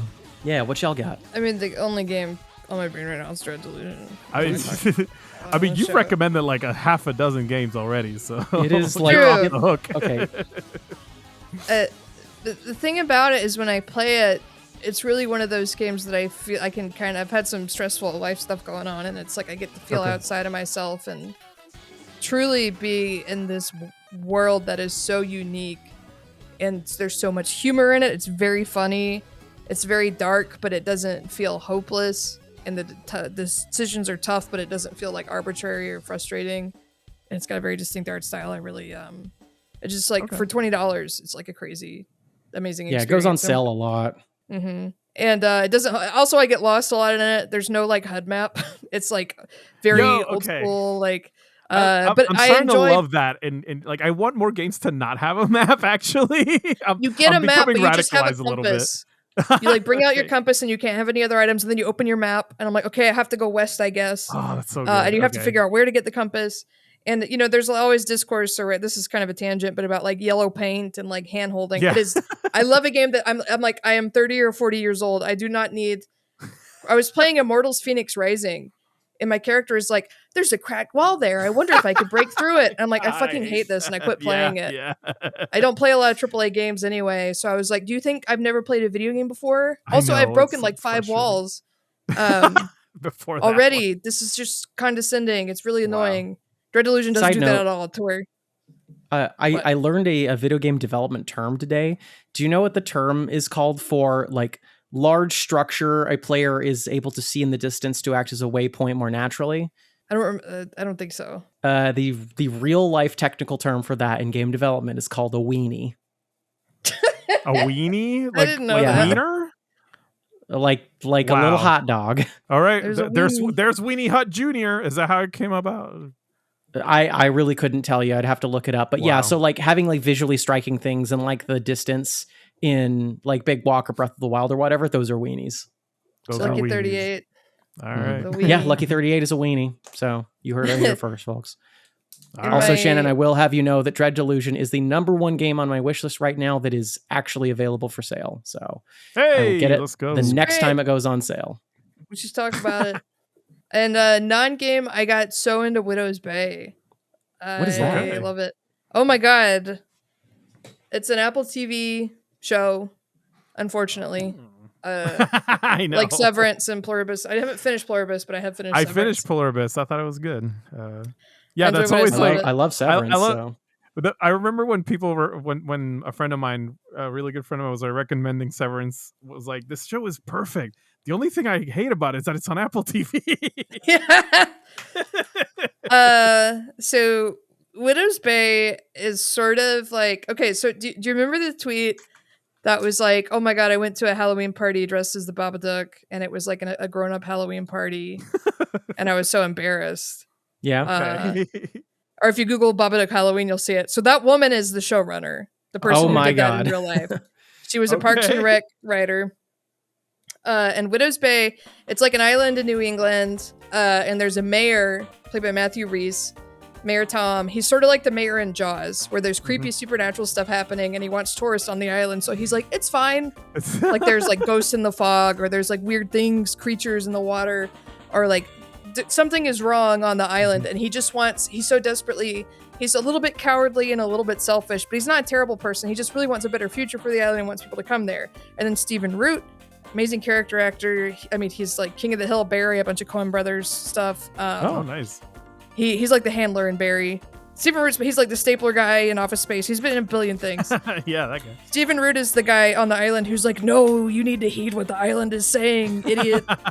I'm older than you, and I'm a wizened old sailor or whatever. And then this woman, I can't remember the actor's name. I'll have to look it up. I think it's Kato Flynn. She's amazing. She plays the mayor's assistant, and she's just sort of like a neurotic, kind of like lonely woman who likes to read books and stuff, but then she ends up being the best character on the show. And just like, it's sort of like, it starts off Monster of the Week, very legitimately scary supernatural stuff. Whoa, okay. It's like there's the Something in the Fog episode and the Sea Hag episode. And there's an episode where Patricia's planning a party from this weird book that she found. Okay. And the writing, it's such a great horror comedy that is legitimately scary, but has a lot, the performances are great, the acting is great. He has a teenage son, and the whole subplot with him and his like weed smoking friends getting in trouble is really annoying. But I like everything else about it, and it's all right. I can't. Whenever I was hanging out with people as it was coming out, I would be like, we would be thinking about something to put on. I was like, what if we watch Widow's Bay? And then they end up watching it, and we talk about it. Oh, that's It's awesome. very good. Kind of came out of nowhere. Great. Yeah, no, I'll check it out. I need a show to watch when I'm like knee deep in the freelance mines. Yeah, I did some drawings from it. I haven't drawn in forever. Oh, I didn't know you drew. That's cool. Yeah, some little Mayor Tom sketches. Not professionally, but For the listener, it's a pretty good like I guess you have guy. your own style. Yeah, you got like a yeah.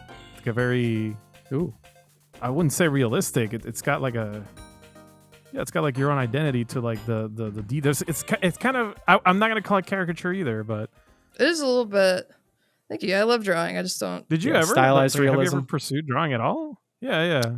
I did commission when I was really broke. I did commissions, and I wanted to do like comics or storyboarding, but it just didn't. Wow.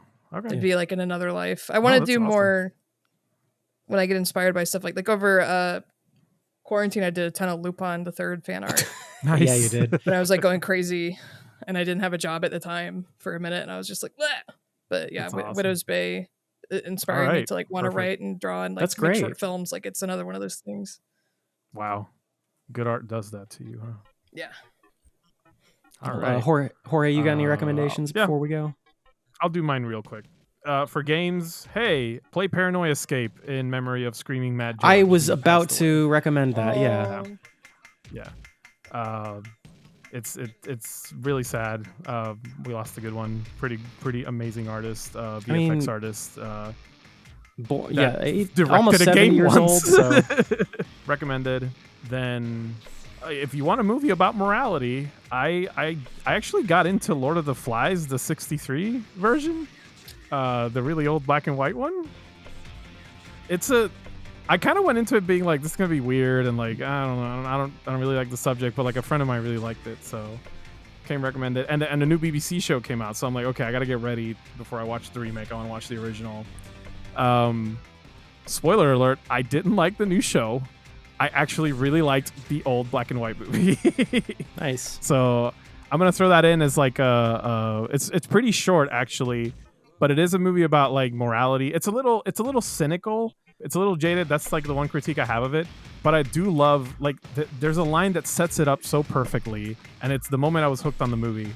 All the kids are like, do you guys know what it's about? It's like a bunch I read of the kids book. they get stranded on an island, and like it kind of is an examination of like basically morality and what we teach kids and what they take with them, and like how they would like manage themselves without adults, and a reflection of that on us as adults that are grown up and like kind of are doing these things. But the line that like I was like, okay, I'm in is one of the kids are like, well, we're British and the British do everything right, so we'll figure it out. Oh, the British are the best at everything, and I'm like, oh, I see what this movie's about, okay, because I know where this is going. And man, the reason I love the 63 movie is that it's like it is surprisingly subtle in some of the moments that the book is just kind of spell things out for you. Whereas like the movie actually took a really strong visual narrative angle, especially like maybe it's because it came shortly after like silent era type of movies that they were still doing that kind of stuff. And there are moments that stayed with me. I'm like, oh shit, I still think about the ending in the black and white movie. It's all quiet. Like the big plot twist is like all revealed in silence. And I fucking loved it. And it was another reason I kind of liked it. It was filmed in Puerto Rico. Oh, cool. If you didn't know that, all those British staff and kids flew over to the islands on the southeast and like filmed there. And I recognized it right away. I was like, wait, those beaches, I've been there. What the hell? You squint, you see like Jorge like off in the distance. You're like, what's that? Well, I was like, it looks so familiar. No way that's Puerto Rico. And it was. Oh, it's another thing I like about it. There's no screenplay. They used the book as a script, and they just they all the kids that were like in on set, they were like, okay, we're filming this scene now. You're gonna say this and you're gonna say that. Action, and that was it. That was the script. There's no screenplay credit because there was no script. It's kind of crazy. How Screenplay by the author. Yeah, basically they had the book, and the reason I love that is because the kids were allowed to be kids. So the acting actually feels natural in a movie full of children, which you would think would be horrible. I also recommend the interviews they did with the cast after the reunion and how they kind of process that experience as like their own Lord of the Flies, where it's like, when I think back, I don't think it traumatized me, but I also don't think I was okay after it. And there's a lot of like really interesting commentary they have looking back on that experience. So yeah, I recommend it. Well, this has been Brainlords, the only podcast with a true neutral route. You can find us on social media at BrainlordsPod. If you've made it this far, please help us grow. 5-star ratings, word of mouth, etc. Tell your friends, buddies. You can find me on social media as QMonsterProps or my website, QMonsterProps.com. Jorge, where can they find you? You can find me at the club. I don't know. Yeah, I am J-Man Velas on social media, Art of JMV. If you just look it up, you'll find my portfolio. Under artist collections in Fangamer, you can find me under JMV. And I also run the Brainlords YouTube channel, so please support that. That would actually be the one thing I would love you to support, other than whatever Shannon will plug after this, of course. But that would be the one thing I would love you, listener, to please support. Our channel is growing, and I really hope that we see more people come in. We've been honestly enjoying seeing so many comments pop up recently, good and bad. I enjoy it all. Thank you. Anyway, Shannon, what have you been working on, Shannon? Mostly my day job and freelance stuff. Hell yeah. But I hear that. If you go on Blue Sky and type STRUCCI, you'll find me. I do post that's my only public social media that I post on a lot now, since I deactivated my Twitter a long time ago. when Grok called itself Mecha Hitler. Oh my god. That's when I left Twitter. Yeah, that should have been everyone's first clue, right? I have an old YouTube channel, Strucci Movies, and I do podcast appearances here and there. I am a player on an actual play podcast called Oddity Roadshow that the person running it has been going through it. He's very public about it, so I don't know. I'm trying to get back to recording. I think it's a really good show. Sometimes I'm on the One Piece podcast, and I do a lot of editing Kickstarter videos to help pay my bills is what I've mostly been working on. But I'd love to get back into video essays. I really miss it, but it's hard. I was like talking about drawing or like writing or other hobbies. But one day I think I'll be able to get back to it. So keep an eye out. And for now, I just post about like games and vegan food and Widow's Bay on Blue Sky. Yeah. Follow Shannon for the best recommendations of vegan chicken nuggets and pescatarian options in the greater Atlanta area.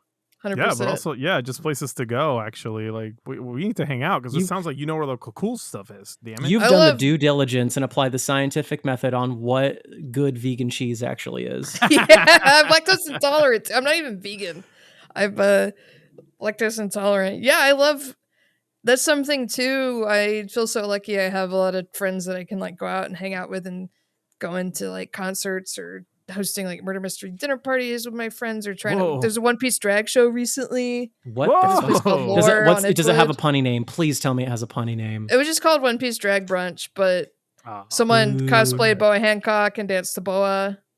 There you go. Wow. Which was great. Okay. Oh my god, Pearl. Oh, featuring Pearl. On video. Look at her. Look the listener, for the listener, there is a cat right behind Shannon right now, and it was gently pawing at the chair, and now it is clawing at the chair.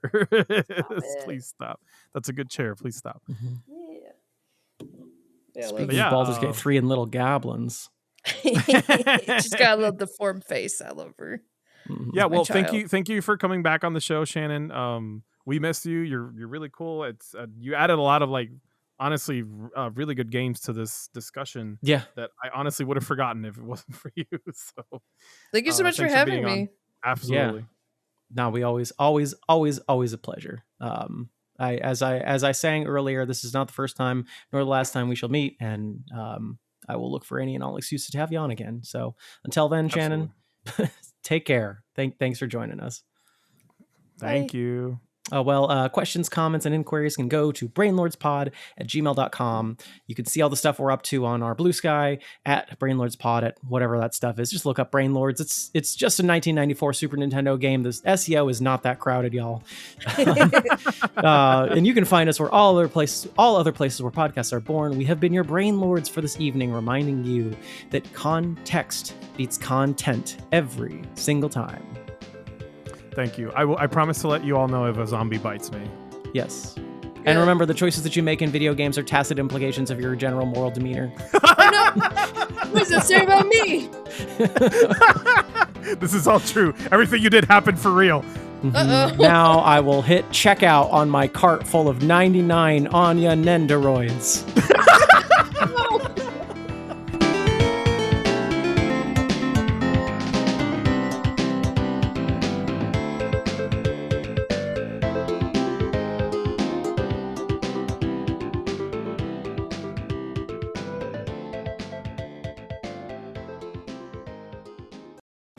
During the events of Die Hard, John McClane must traverse to higher levels of a building to eventually defeat an evil boss. He gains new tools and weapons as he accesses shortcuts throughout the skyscraper.